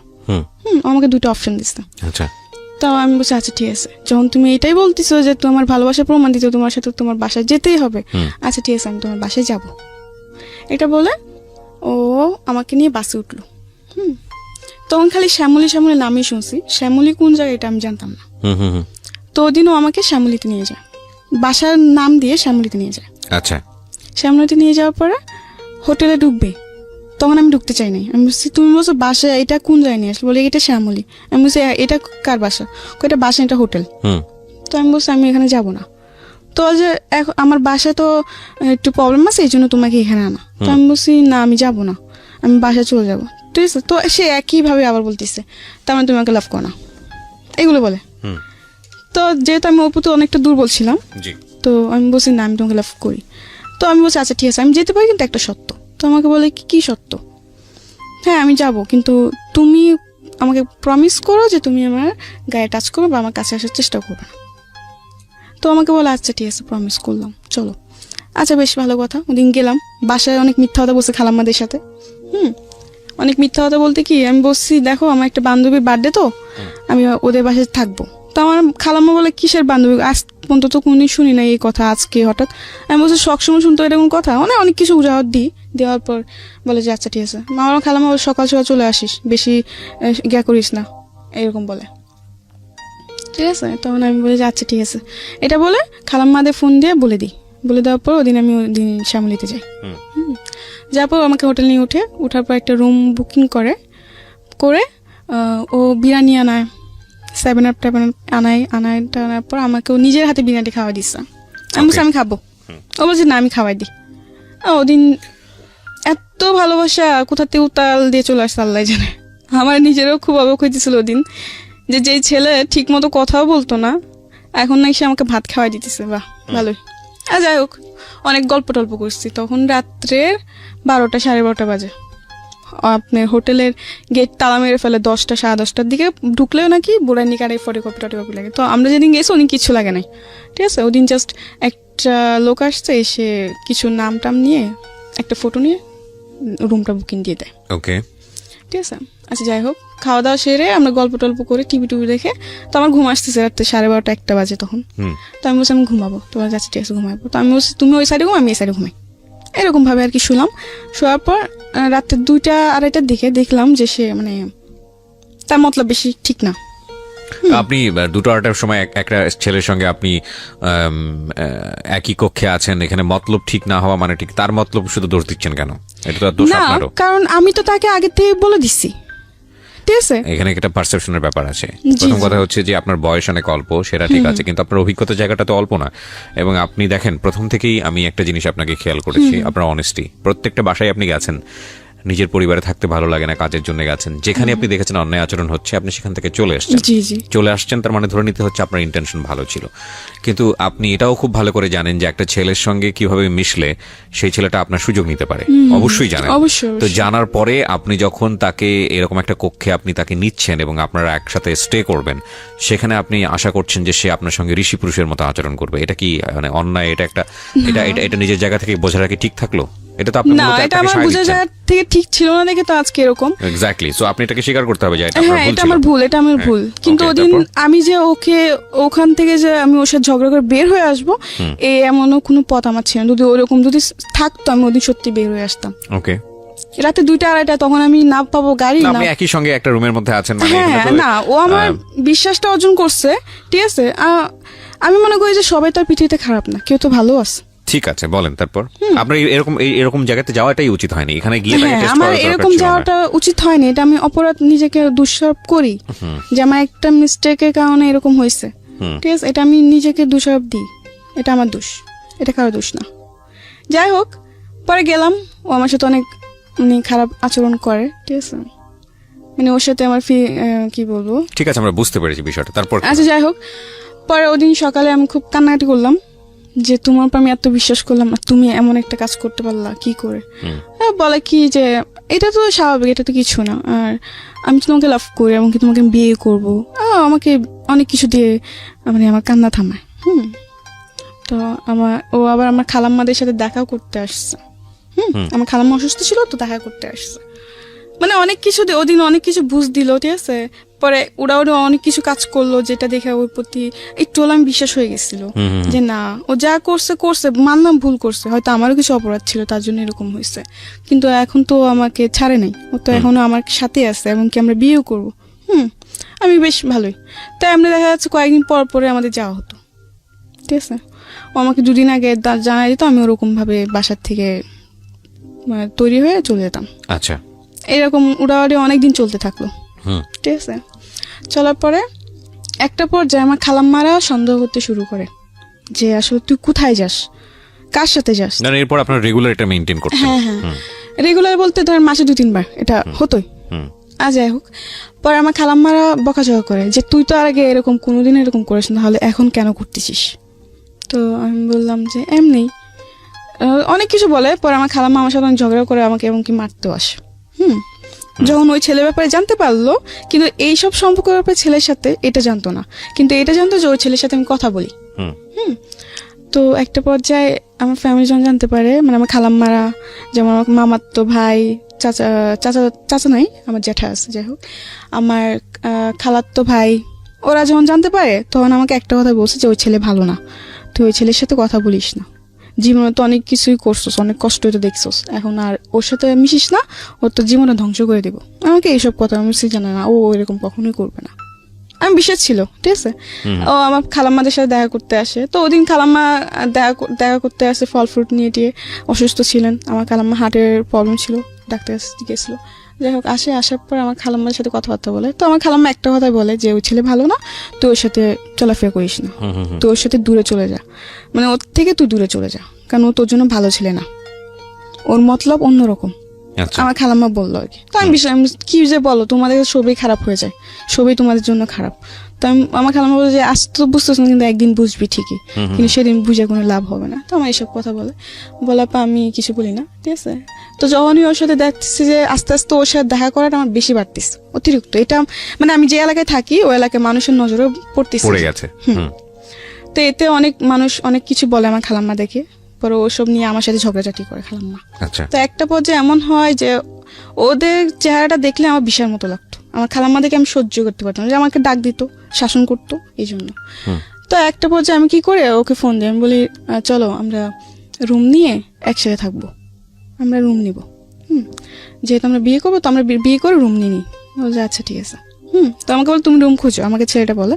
তো আমি বলছি আচ্ছা ঠিক আছে, আমি রুম খুঁজবো। পরে আমি রুম খুঁজি, ঠিক আছে। রুম খুঁজতে খুঁজতে একটা রুম পাইলাম, শেষ পর্যায়ে 3000 টাকা ভাড়া। প্ল্যানিং করলেন আপনারা একসঙ্গে লিভ? হ্যাঁ। আর আমি ওদের আমার খালাম্মা দিকে বলছি যে আমি তোমাদের সাথে আর থাকবো না। এই নিয়ে অনেক কিছু বলে যে কোথায় যাবি, দেখ পৃথিবীটা যত সহজ বলো ততটা না, অনেক কঠিন এই পৃথিবী, এই সেই কোথায় যাবে একটা মেয়ে, এই অনেক কিছু বলে। তো আমি বলছি তোমাদের এসব ভাবতে হবে না, আমার যা করে আমি তাই করুম। মানে অবাধ্য ছিলাম, কথার অবাধ্য ছিলাম। যাই হোক, পরে ও একদিন পর ফোন দিল আমাকে। ফোন দিয়ে আমাকে বললো যে সরি, আমি রুম নিতে পারবো না, একটু প্রবলেম হয়ে গেছে, আমি ইমার্জেন্সি দেশে যেতে হবে। ওকে, মানে রিয়াদ আপনাকে এটা বললো? হ্যাঁ, ও আমাকে এটা বললো। তো আমি বললাম যে এটা তুমি কি বলতেছো, রুম নিতে পারবো না মানে? মাস শেষের দিকে আমি খালাম্মাদিকে বল দিছি যে আমি ওদের সাথে থাকবো না, এখন আমি কোথায় যাব? এছাড়া তো আমার কোনো জায়গা চিনা জানা নাই। ঠিক আছে, তো এইসব বলার পর আমার জিনিসটা অনেক খারাপ লাগলো, যার জন্য আমি এত কিছু করলাম, এত স্যাক্রিফাইস করতেছি, আর সে কিনা কি বলে এরকম কিছু। অনেক রাগ উঠছে ওর উপর আমার। রাগে আমি ওর ফোন নাম্বারটা আমার ডিলিট করে দিছি। দিয়ে আমার একটা মামাতো বোন ছিল, বলে রাখি আমার মামাতো বোন ওর আব্বু আম্মু আসার আগে আমার খালাম্মার সাথে 3 মাস ছিল। তার মানে আমার সাথে খুবই একটা বোনের থেকে বেশি বান্ধবী ছিল। ঠিক আছে, আমরা যখনই যেতাম একসাথে যেতাম ঘুরতে টুরতে। আর ও আমার ব্যাপারে সব জানতো, আমার রিয়াদের সাথে যে আমার এরকম সম্পর্ক এটাও ও জানতো। ঠিক আছে, তো আমাকে অনেক সাবধান করছিল, কিন্তু আমি মানি নাই। যাই হোক, পরে একটা পর্যায়ে ও না করে দেয়, ও রুম নিবে না। তো এখন আমার মাথায় চিন্তা ঢুকে গেছে যে ও রুম নিবে না, তাহলে আমি কি করবো, কোথায় যাব? আমি তো তেমন কিছু চিনিও না। আচ্ছা, যাই হোক, পরে আমার ওই মামাতো বোনটাকে ফোন দিই। ফোন দেওয়ার পর বলি যে দেখ এরকম এরকম, তুই আমার জন্য একটা চাকরি ব্যবস্থা আর থাকা খাওয়ার জায়গা ব্যবস্থা কর। তো বলছে আচ্ছা ঠিক আছে, সমস্যা নেই, আমি করতেছি। ও 2-1 দিনের মধ্যে একটা ব্যবস্থা করছে একটা মেয়ের সাথে। মেয়েটার নাম হচ্ছে আপনার সুবর্ণা। দেখতে অনেক সুন্দর ছিল, খাটো খুটো, বেশ ভালোই ছিল। ওকে, তো ওই মেয়েটার সাথে আমার থাকা খাওয়ার ব্যবস্থা করছে আমার মামাতো বোন। করার পর আমি বলছি আচ্ছা ঠিক আছে, তো আমি যাই। আমার খালাম্মাদের কাছ থেকে বিদায় নিয়ে চলে যাই আমি। যাওয়ার পরে ওখানে আমাকে নিয়ে যায় ওই রুমে। ঠিক আছে, তো রুমে গেলাম 1-2 দিন বেশ ভালোই। পরে জানতে পারলাম যে আরেকটা কথা বলে রাখি, আমার মামাতো বোনকে দিয়ে একটা ছেলের সাথে আমার পরিচয় হওয়ার পরে ওই ছেলে আর আমার মামাতো বোন আমাকে নিতে আসছে। আমি মোহাম্মদপুর লাগাত গেছি, ওখান থেকে ওরা আমাকে চরে নিয়ে যাবে, কারবাঙ্গি চরে। তো ওখান থেকে ওরা আমাকে নিয়ে যায়, চরে নিয়ে যায় ওর বান্ধবী বাসায়। আমার মামাতো বোনের বান্ধবী বলে পরিচয় দিচ্ছে, তো আমারও তো বান্ধবী হয়। আচ্ছা যাই হোক, গেলাম। যাওয়ার পর 1-2 দিন বেশ ভালোই। পরে জানতে পারলাম যে ওই ছেলেকে সুবর্ণা হাজবেন্ড বলে পরিচয় দিয়ে এই রুমটা নিচ্ছে। মানে আসলে তো ওরা হাজবেন্ড ওয়াইফ না, মিথ্যা কথা দিয়ে নিচ্ছে রুমটা, মিথ্যা কথা বলে নিয়ে পরে। কিন্তু হাজবেন্ড একজনকে বানাইছে, কিন্তু রাত্রে এসে থাকে আরেকজন, সুবর্ণার বয়ফ্রেন্ড থাকে। ওকে, সুবর্ণার বয়ফ্রেন্ড থাকে। সুবর্ণার বয়ফ্রেন্ড প্রতিদিন রাত্রে চলে আসে, 11টা-12টার দিকে চলে আসে। ওরা সারা রাত জায়গা থাকে আর আপনার সারাদিন ঘুমায়। সুবর্ণা আবার এসব মানে এসব কাজ করতো সে। তো দেখা যাচ্ছে 1-2 দিন যাওয়ার পর দেখতে পারলাম একটা জিনিস, লক্ষ্য করলাম যে ও রাতে 2টা নয় 3টা নয় বাসাতে বের হইতেছে, আবার বাসায় আসতেছে। ঠিক আছে, কোনো চাকরি করে না, কিন্তু অথচ ওদের কাছে টাকার কোনো অভাব নাই। ওকে, এটা আপনি নোটিস করলেন নিজে নিজে? হ্যাঁ। তো একটা পর্যায়ে আমরা দেখতে দেখতে প্রায় অনেক দিন কেটে গেল, 10 দিনের মতো এরকম কাটছে। কাটার পর আরেকটা জিনিস, সুবর্ণা এবং সুবর্ণার বয়ফ্রেন্ড একটু অন্যরকম ছিল, একটু মানে কি বলবো, সবকিছু ওপেনলি। কিন্তু হ্যাঁ, ও মানে সুবর্ণা এটার জন্য কোনোদিন ওকে বাধা দেয় নাই। ঠিক আছে, কারণ হাজার হোক সে আমার প্রেমিক হোক বা আমার হাজব্যান্ড হোক, আমার চোখের সামনে অন্য কোনো মেয়ের ব্যাপারে কথা বললে এটা আমি সহ্য করবো? অবশ্যই না। কিন্তু সুবর্ণা এরকম ছিল না, সুবর্ণা আরো উৎসাহিত দিত ওকে যে তুমি করতে পারো, সমস্যা নেই। ওকে, এরকম করতো। ঠিক আছে, তো এরকম কাটতে থাকে, এগুলো আমার ভালো লাগতো না। যে কি এসব কি মানে কোনো কিছু মানে নিয়ম কারণ নাই, যখন ইচ্ছা এগুলো কি হচ্ছে, মানে আমার ভালো লাগতো না। হ্যাঁ, তো আমি অনেক ঝগড়াঝাটি করি। ঠিক আছে, ঝগড়াঝাটি করার পর আমি প্রায় 10 দিন ভাত খাইনি, রাগি না খেয়ে। ওই যে বললাম যে ওই যে ছেলেটার সাথে আমার পরিচয় হয়েছে ওদের ধারাতে, ওকে ফোন দিই, যাকে সুবর্ণা হাজবেন্ড বানাইছে। ওকে ফোন দেওয়ার পর বলি যে আমি ভাত খাইনি, আমার ক্ষুধা লাগছে, আমার জন্য খাবার নিয়ে আসো। তো আমার জন্য খাবার টাবার নিয়ে আসতো। ঠিক আছে, নিয়ে আসার পরে এমনি করে কাটতে থাকলো, কয়েকদিন কাটলো, 5-6 দিন হয়ে গেল। ঠিক আছে, তো একদিন ওরা একটা পার্টিতে যাবে। তো পার্টিতে যাবে, তো আমাকে বলতে তুইও চল পার্টিতে যাব। আবার সুবর্ণা যেটা করতো ওইটার মধ্যে আমার মামাতো বোনও যুক্ত হয়ে গেছে। ফার্স্টে করে নাই, ঠিক আছে, কিন্তু পরে যে ওরা দুজন একসাথে 71 হয়ে গেছে। তো ওরাও চাইছিল আমি করি, কিন্তু আমার একটা কথা ছিল যে আমি মরে যাব, কিন্তু আমি এসব কিছু করব না। তো তো ওরা বলে কি হ্যাঁ এখন করবি না, একদিন দেখিস ঠিকই করবি, কারণ যে ছেলের সাথে তুই পরিচয় হয়েছিস ও ছেলে ভালো না, কারণ সুবর্ণা দায় করে ওই ছেলেকে, সুবর্ণার লাইফের জন্য ওই ছেলে দায়। তো আমার কথা হলো, যখন ও এতই খারাপ ছিল তাহলে তবে আমার সাথে ওদের কেন পরিচয় করাই দিছিস? আমার কথা এটা। আমি বলছি ঠিক আছে, খারাপ না ভালো এটা আমি পরে দেখে নেব, তোদের থেকে আমার জানতে হবে না। এটা বলার পর ওরা বলে আচ্ছা ঠিক আছে একদিন বুঝবি। তো আমি বলছি আচ্ছা ঠিক আছে বুঝে নেব না, সমস্যা নেই। এইগুলো নিয়ে ঝগড়া, তারপর একদিন পার্টিতে যাবো, তো আমাকে বলছে তুইও চল। আমি বলছি না আমি পার্টিতে যাবো না, ঠিক আছে। তো বলে যে না পার্টিতে ওরকম কিছু না, জাস্ট ফ্রেন্ডসটা মিলে একজন বার্থডে সেলিব্রেট করবে, না ওইটা আমাদের যাবো। তো আমার বলছে আচ্ছা ঠিক আছে। তো আমরা তৈরি হলাম, 3 জন তৈরি হয়ে গেলাম। কিন্তু ওখানে যাওয়ার পর প্রায় 10-12টা ছেলে, ঠিক আছে, 10-12টা ছেলেটার মধ্যে আমরা 3 জন মেয়ে। আমাকে বলছে যে আরো মেয়েরা আসবে, অনেক বড় করে পার্টি হবে, সে অনেক কিছু বলে। তো আমি বিশ্বাস করি আচ্ছা ঠিক আছে আমি যাবো। তো ওই পার্টিতে গেলাম, যে দেখি যে 10-12 জন ছেলে আর আমরা শুধুমাত্র 3টা মেয়ে। তো ওই দিন যাওয়ার পর আমার ভাল লাগে না, তো আমি বলছি আমি চলে যাবো। বলে কি এত রাত্রে তো বাসায় যাওয়া যাবে না, রাত্রে বেশি 11টার দিকে রওনা দিচ্ছে, যাইতে যাইতে অনেক সময় লেগে গেছে। পরে কিছুক্ষণ থাকার পর আমার ভালো লাগতেছে না, তো আমি বলছি আমি চলে যাবো, যে এত রাত্রে গেলে বাড়িগুলা জিনিসটা খারাপ ভাববে, থাকে যা। আচ্ছা যাই হোক, তো ওদিন ওই পার্টির তো ওরা অনেক কিছু আনে, অনেক নেশা জাতীয় জিনিসপত্র আনে, ওগুলো খায় ওরা, এমনকি আমাকে জোর করে খাওয়ানো হয়। তো আমি খাই এবং ওদের থেকে বেশি আমাকে খাওয়ানো হয়। আচ্ছা, আপনাকে মানে ড্রাগ নিতে বলা হয় এবং আপনি সেটা যেরকম নেন? মানে অনেক প্রকারের জিনিস। কি নেন? যেরকম আপনার ভিআরটা তো সিম্পল একটা জিনিস, ওটা কোনো বড় ব্যাপার না। ভিআর, মদ, পরে আপনার ইয়াবা, পরে গাঞ্জা, এরকম। এক রাতে আপনি এত কিছু নিয়ে ফেললেন? না মানে আমি ওদিন এত কিছু নিই নাই, আমি জাস্ট একটা জিনিস নিয়েছি, ওটা হলো মদ। কিন্তু ওদিন আমি মদটা এত পরিমাণ খেয়ে ফেলছি যে আমার পরে কোনো হুঁশ জ্ঞান নেই। ওই পার্টিতে যে আমি খেতে চাই নাই, ঠিক আছে, ওর বলছে কিচ্ছু হবে না তুই খা। আমার অনেক কিছু বললো, তো আমিও খেয়ে ফেললাম। কিন্তু খেতে খেতে এতগুলো আমাকে খাওয়াই দিচ্ছে ওরা যে বলার বাইরে। মানে ওরা দুটি খাইছে একবার, আমি খাইছে ওদের সাথে, আমাকে খাওয়াইছে আবার 3বার, এরকম ভাবে। মানে ওরা ডবল থেকে ডবল আমাকে খাওয়াইছে। খাওয়ানোর পর তো আমি হাবল তাবল বলতেছি, আমার পিছে কি করছে না করছে সবকিছু, মানে কান্না করতেছি আর বলতেছি। মানে তখন আমার কোনো হুঁশ জ্ঞান ছিল না, আমি যে বাসায় হেঁটে যাবো ওটাও জ্ঞান ছিল না। তো ওদিন হ্যাঁ অনেক কিছু হতে পারতো, কিন্তু একটা ছেলে ছিল যার কারণে হয়তো আমি ওদিনও বেঁচে আসছি, নিজেকে হয়তো ওদিন রক্ষা করতে পারছি। পরে ওই ছেলে ওদিন হ্যাঁ আমার সাথে চেষ্টাও হয়েছিল, কিন্তু আমি যখনই মানে চিৎকার চেঁচামেচি করি, তো ওই ছেলেটা বলে যে এখন যদি একে বেশি মানে গা করা হয় তো চিৎকার চেঁচামেচি করবে আর মানুষজন চলে আসবে, এখানে পর অনেক বড় প্রবলেম ক্রিয়েট হয়ে যাবে, দরকার নেই ওকে ওর মতো থাকতে দে। তো ওদিন রাত্রে আমি আমার মতো ছিলাম, সকালে বাসায় ফিরি, সকাল বাসায় ফিরে এসে ঘুম দিই, সারা রাত ঘুমাই নাই, এসে সারাটা দিন ঘুমাই, রাত সন্ধ্যা থেকে ঘুম, মানে সকালতে এসে ঘুম দিছি একদম রাত্রে 8টা-9টা বাজে উঠছি ঘুম থেকে, না খাওয়া দাওয়া না কিছু। পরে আমি ওদের উপর চিল্লালাম যে তোরা কেন আমাকে জোর করতে গেলি, আমি কোনোদিন এগুলো খাই নাই, জীবনে প্রথম আমি খেলাম, তোরা খাস ভালো কথা, তোদের সাথে আমার কেন যোগ করলাম, তো তোদের উপর ঝগড়াঝাটি হয়। তো এক পর্যায়ে আমি ওই ছেলেটাকে বলি আমি ওদের সাথে থাকবো না, আমার জন্য রুম দেখো তুমি। রুম কি মানে অন্য জায়গায় দেখো, আমি অন্য জায়গায় থাকবো, ওদের সাথে আমি থাকবো না।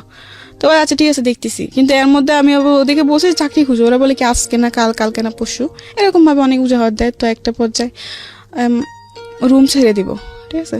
তো আবার সুবর্ণাকে ওই ছেলেটা বলে কি যে তুমি রুম দেখো। তো সুবর্ণা প্ল্যানিং করে কি যে আচ্ছা ঠিক আছে আমি না 2টা রুম একসাথে দেখবো, একটা মানে তোরা থাকবে, একটা মানে আমি আমার বয়ফ্রেন্ড থাকবো নি। আমি বলছি ওই ছেলে বলে আচ্ছা ঠিক আছে। তো আমি বলছি আচ্ছা ঠিক আছে যা, তোরা তোদের রুমে থাকবে আমি আমার রুমে থাকবো, এটা কোনো জ্ঞানা। ওরা বলে আচ্ছা। তো এমনি করে একটা পর্যায়ে ওরা রুম দেখে, রুমে অ্যাডভান্স দেয়, জিনিসপত্র নিয়ে চলে যায়, ঠিক আছে। আমাকে ওদিন ওই বাসায় একা রেখে যায়, মানে ওরা জিনিসপত্র নিয়ে চলে যায়, বাড়িগুলোকে পুরো ভাড়া দেওয়া হয় নাই, না দিয়ে ওরা রাত্রে 12টা বাজে সব জিনিসপত্র গুছিয়ে নিয়ে চলে গেছে। আমাকে বলে কি যে আমি আবার আসবো, আমরা জিনিসপত্র রেখে সেট করে পরে তোকে আবার নিতে আসবো, এটা বলে ওরা চলে যায়। 12টা গেল, 2টা গেল, 3টা বাজে আমি ফোন দিচ্ছি, কি রে তোরা কই 3টা বাজে এখনো আসলি না আমাকে নিতে, আমি তো একা একা বসে আছি, খাওয়া দাওয়া করি নাই। ও বলে কি দেখ অনেক রাত হয়ে গেছে যে আসি নাই, হ্যাঁ তুই ঘুমায়, অনেক কিছু বলে। পরে সকাল হয়েছে, আমাকে সকালে বলে কি সকাল ভোরে ভোরে রওনা দেবে। কেন?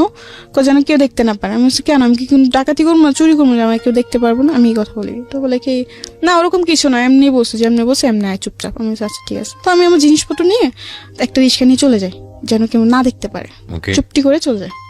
কিন্তু ওরা যে জানি না যে ভাড়াটা দেয় না, এইসব আমি কিছুই জানতাম না। আমি জিজ্ঞাসা করছি ভাড়া দিয়েছি, বলে হ্যাঁ বাড়িগুলো সব কিছু দেওয়া ক্লিয়ার, কোনো গ্যাঞ্জাম নেই। আমি বলছি, আচ্ছা।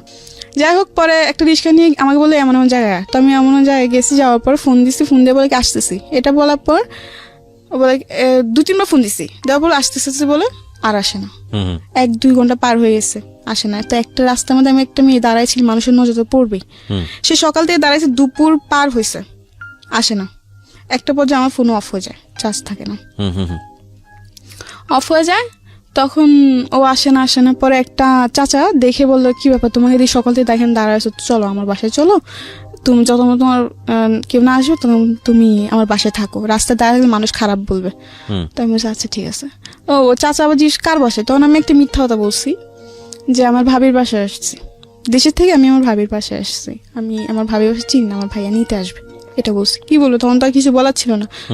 যাই হোক, পরে বলছে আচ্ছা ঠিক আছে, তোমার ভাবি ভাইয়া আসার আগে তুমি আস্তে তুমি আমার বাসায় থাকো। যাই হোক, এরকম ভাবে চলতে থাকে, ঠিক আছে। তো এরকম ভাবে চলতে চলতে একটা পর্যায়ে আমি রুম নিই, ওই ছেলেটা আমাকে রুম নিয়ে দেয়। হ্যাঁ, রুম নিয়ে দেওয়ার পরে আমি রুমে থাকি, থাকতে থাকতে পরে ওই ছেলেটার সাথে মানে আমার একটা সম্পর্ক জড়ায় যায়। আমি একটা সম্পর্ক জড়ায় যায়। একটা পর্যায়ে ওই ছেলেটা মানে বেশ কয়েকদিন ভালোই ছিল, সব কিছুই ঠিক ছিল, ঠিক আছে। ঠিক থাকার পরে কয়েকদিন পর দেখি যে ও ফোন টোন দেয় না, রিসিভ করে না। এর মধ্যে আবার 3-3.5 টাকা দিয়ে ঘর নিছে। একটা পর্যায়ে ঘর ভাড়া চলে আসছে সামনে। তো আমি খুব চিন্তায় পড়ে গেছি, ঘর ভাড়া কোথা থেকে দিব না দিব, মাথা নষ্ট পুরা। তো ওদিন আমাকে ও একটা ওর বন্ধুকেও নাম্বার দেয় আমার, ওর বন্ধু আবার আমাকে একটা অফার দেয়, হ্যাঁ তুমি আসো, ঠিক আছে তুমি আসো, তুমি পরে এসে টাকা নিয়ে যাও। আচ্ছা। তো আমি ফার্স্ট বলছি মরে যাবো তবু করবো না, মানে একটা ওরকম ধরনের অফার দেয়। তো আমি বলছি না আমি মরে যাবো, কিন্তু আমি এরকম কিছু করবো না। তো বলছে না এটা তোমার একটা দেবো, এখন কি করবা তুমি, তোমার টাকা লাগবে, তোমাকে তো কেউ এমনি করে টাকা দিয়ে দেবে না। তো আমি বলছি যে না, তবু আমি এসব কিছু করবো না। তো বলে কি যে না দেখো তুমি ভাবে দেখো। পরে আমি যাইতে চাই না, পরে ওই ছেলে আমাকে ফোন দেয়, ফোন দিয়ে আমাকে অনেক কিছু বলে। তো আমি ওর অনেক ধরনের প্রশ্ন করার পর ও প্রশ্ন উত্তরগুলো দেওয়ার পর কেমন প্রশ্ন, যে আমি বলছি যদি আমি এরকম কিছু করি তাহলে কি তুমি আগের মতো আমাকে লাভ করবো, হ্যাঁ অবশ্যই করবো, এরকম কিছু একটা প্রশ্ন করি। তো এক পর্যায়ে অনেক ভাবনা চিন্তা করে আর কোনো উপায় পাইনি, কারণ তোমার না পারতেছি ফ্যামিলির কাছে চাইতে, না পারতেছি কোনো বন্ধু বান্ধবের কাছে হেল্প চাইতে। তো একটা পর্যায়ে আমি ওদের অফারে রাজি হই। তো দিন যাই, যাওয়ার পরে বিকাল 4টায় যাই, সকাল 7টা-8টার দিকে বের হই ওখান থেকে। টাকা নিয়ে এসে ঘর ভাড়া টর ভাড়া দিই। যাই হোক, পরে একটা পর্যায়ে এরকম হতে থাকলো, ঠিক আছে। তো একটা পর্যায়ে আমি ভাবি যে আমি এসব কিছু আর করবো না, ওকে, আমি চাকরি করব। কিন্তু একটা জিনিস কি, আমি যেখানে চাকরি করতে যাই সবার সে একই রকম ব্যবহার, আমার আর ভাল লাগে না। একই রকম, আমি তো 10টা মেয়ের মতো একটা মেয়ে, তো 10টা মেয়েকে তোমরা এরকম ভাবে দেখো, তবে আমাকে কেন দেখো, মানে যেখানে যে আমার মানে শান্তি নেই। বুঝতে পেরেছি। ও কথাগুলো বুঝে নেবেন প্রিয় শ্রোতা, আসলে কি বলতে চাচ্ছে, ঠিক আছে। তো এগুলো অনেক মানে যেখানে যায় এখানে সে একই কাহিনী, ভাল লাগে না, ঠিক আছে। তাই এমনি করতে হতো, আমি যেখানে চাকরি নিয়ে এই একই প্রবলেমের কারণে আমার সবকিছু ছাড়তে হয়, কারণ আমার চেষ্টা যে আমি এসব কিছু করবো না, আমি এসব মধ্যে জড়াবো না, কিন্তু এগুলো আর হচ্ছে না, ঠিক আছে। তো একটা পর্যায়ে বিরক্ত হয়ে আমি ভাবি যে আমি আর চাকরি করবো না। তো আমি একটা বাসা একটা মানুষের দ্বারাতে, ঠিক আছে, একটা বাসার পরিচয় একবার পরে বাড়িতে ফোন দেয়। আমার বাড়িতে তো আমার ফ্যামিলির সাথে খুব কম যোগাযোগ হয়, ঠিক আছে। বাড়িতে ফোন দেওয়ার পর জানতে পারি আম্মু খুব অসুস্থ, টাকা লাগবে। এখন আমার কাছে চাকরি নাই, আমি নিজেই অনেক কষ্টের মধ্যে আছি, আমি চাকরি নাই, আমার টাকা পয়সা, আমি কি করে টাকা দিব। তো অনেকজন থেকে ধার চাইছে, কেউ আর ধার দেয় না, সবাই এটা ধারণা যায় আমি কোথা থেকে টাকা দিব, এইভাবে ধার দেয় নাই। পরে একটা পর্যায়ে আমি ওই ছেলেকে আবার ফোন দেয়, আমি বলি দেখ এরকম সমস্যা, আমার কাজ লাগবে, আমি নিজে থেকে বলি। তো একটা বাসার পরিচয়, তো ওখানে ওই বাসাতে আমি গেলাম, যাওয়ার পর এরকম ভাবে চলতে থাকে অনেকদিন। তো একটা পর্যায়ে আমি ওই বাসাতে যেয়ে সেট হয়ে যাই, দিন রাত আমি ওখানেই থাকি, ঠিক আছে। তো এমনি দিন রাত থাকি। তো একটা পর্যায়ে দেখা যাচ্ছে টাকা পয়সা আমার অভাব নেই, টাকা পয়সা আমার আসতেছে। তার মানে বিষয়টা এরকম দাঁড়ালো যে আপনি কাজের মধ্যে নিজে নিজে ইনভলভ হলেন। কিছু নিজের দোষের কারণে হয়তো এরকম হয়েছে। যাই হোক, পরে ওইটা জাস্ট তখন শুধু আমি জাস্ট এগুলোই করতাম, কোনো নেশার দিকে আমার কোনো ছিল না। তা একটা পর্যায়ে যখন ওখানে থাকতে শুরু করি, তখন ওখানে যে লোকগুলো আসে তারা অনেকে এগুলো খায়, অনেকে খায় না। কিন্তু একটা লোক আছে, সে আসলে মানে পুরাপুরি 2 দিন থাকে ওই বাসায়। আচ্ছা। তো উনি আবার এগুলো খায়। যখন ও আসে তখন দেখা যাচ্ছে 50-60 পিস করে আনা হয় ইয়াবা। 50-60 পিস আরো বেশি আনা হয়, ঠিক আছে। তো দেখা যাচ্ছে ওখান থেকে আমার খাওয়া শুরু। আমি খেতে চাই না, আমাকে জোর করা হয় যে কিচ্ছু হবে না, এগুলো কিচ্ছু না, এই সে অনেক কিছু বলে। হ্যাঁ, তাই আমি বলছি না, আমি এগুলো খাবো না। মানুষ শুনছে এগুলো অনেক খারাপ, এগুলো খাইলে নাকি এগুলোর প্রতি মানুষের নেশা হয়ে যায়। তো বলে কি যে না, এরকম কিছু না। তো ওদিন আমি খাই, যেদিন ফার্স্ট টাইম খাই ওদিনই আমি 3টা খাই। 3টা খাওয়ার পর আমি সারা রাত ঘুমাই নাই, 2-3 দিন আমি ভাত টাত খাইতে পারি নাই। এরকম একটা প্রবলেম হয়েছে এবার খাওয়ার পরে, ঠিক আছে। যাই হোক, ওটা তো জাস্ট এমনি খাইছি। পরে দেখতেছি মানে আমি যে বাসায় থাকতাম, এই বাসায় আবার একজন এটার সাথে খুবই মানে এটা ওর খেতেই হতো, ঠিক আছে। ও 4-5 বছর ধরে ওই জিনিসটা খায়। তো প্রতিদিন রাত্রে যখন আমি ঘুমাতাম, আমার বিছনার পাশে এসে বসতো ওইগুলো নিয়ে, আর বসে বলতে খা। আমি বলছি না, আমি খাবো না। বলে আরে কিচ্ছু হবে না, খা না। তো এমনি বলে যে খা, কিচ্ছু হবে না। তো আমি এমনি শতানি করে করে খাইতাম। একটা বছর দেখতেছি যে এটার প্রতি আমি অনেক বেশি হয়ে গেছি, মানে এটা না খেলে আমার হয়ই না, এফেক্টেড হয়ে গেছে, অ্যাডিক্টেড। হ্যাঁ, ফার্স্টে খেতাম, কোনো টাকা পয়সা লাগতো না। পরে দেখি যে আমি নিজের থেকে 2-3টা এমনি কিনে খাইতে হইতেছে। হ্যাঁ, তো একটা পর্যায়ে এমন হতে হতে পরে ডিসাইড করি যে না, এখানে থাকলে আমি এটার প্রতি জড়াই যাব। কিন্তু অলরেডি আমি জড়াই গেছি। দেখা যাচ্ছে এটা আমার খেতেই হয়, না খেলে আমার অনেক ধরনের প্রবলেম দেখা যায়, যেমন হাত পা ব্যথা করবে বা মাথা ব্যথা করবে, অনেক কিছু আমার হয়, ঠিক আছে, না খেলে। তো এমনি করে আমার খেতেই হয়। তো এমনি দেখা যাচ্ছে খাইতে এটা আমার এখন নেশার মতো পরিণত হয়েছে। তো কি দাঁড়ালো, মানে গল্পটা আসলে কি দাঁড়ালো, কোথায় এসে থামলো? গল্পটা এখনো থামে নাই, ঠিক আছে, এখনো আমি এসবের মধ্যে আছি। আমি জানি আমাদের কিন্তু সময়টা তো থেমে গেছে, সেই জন্যই জিজ্ঞেস করছি আসলে গল্পটা কোথায় এসে থামলো। আপনি এখনো এসবের মধ্যে আছেন এবং হ্যাঁ, কারণ আমি চাইলেও বের হতে পারি না।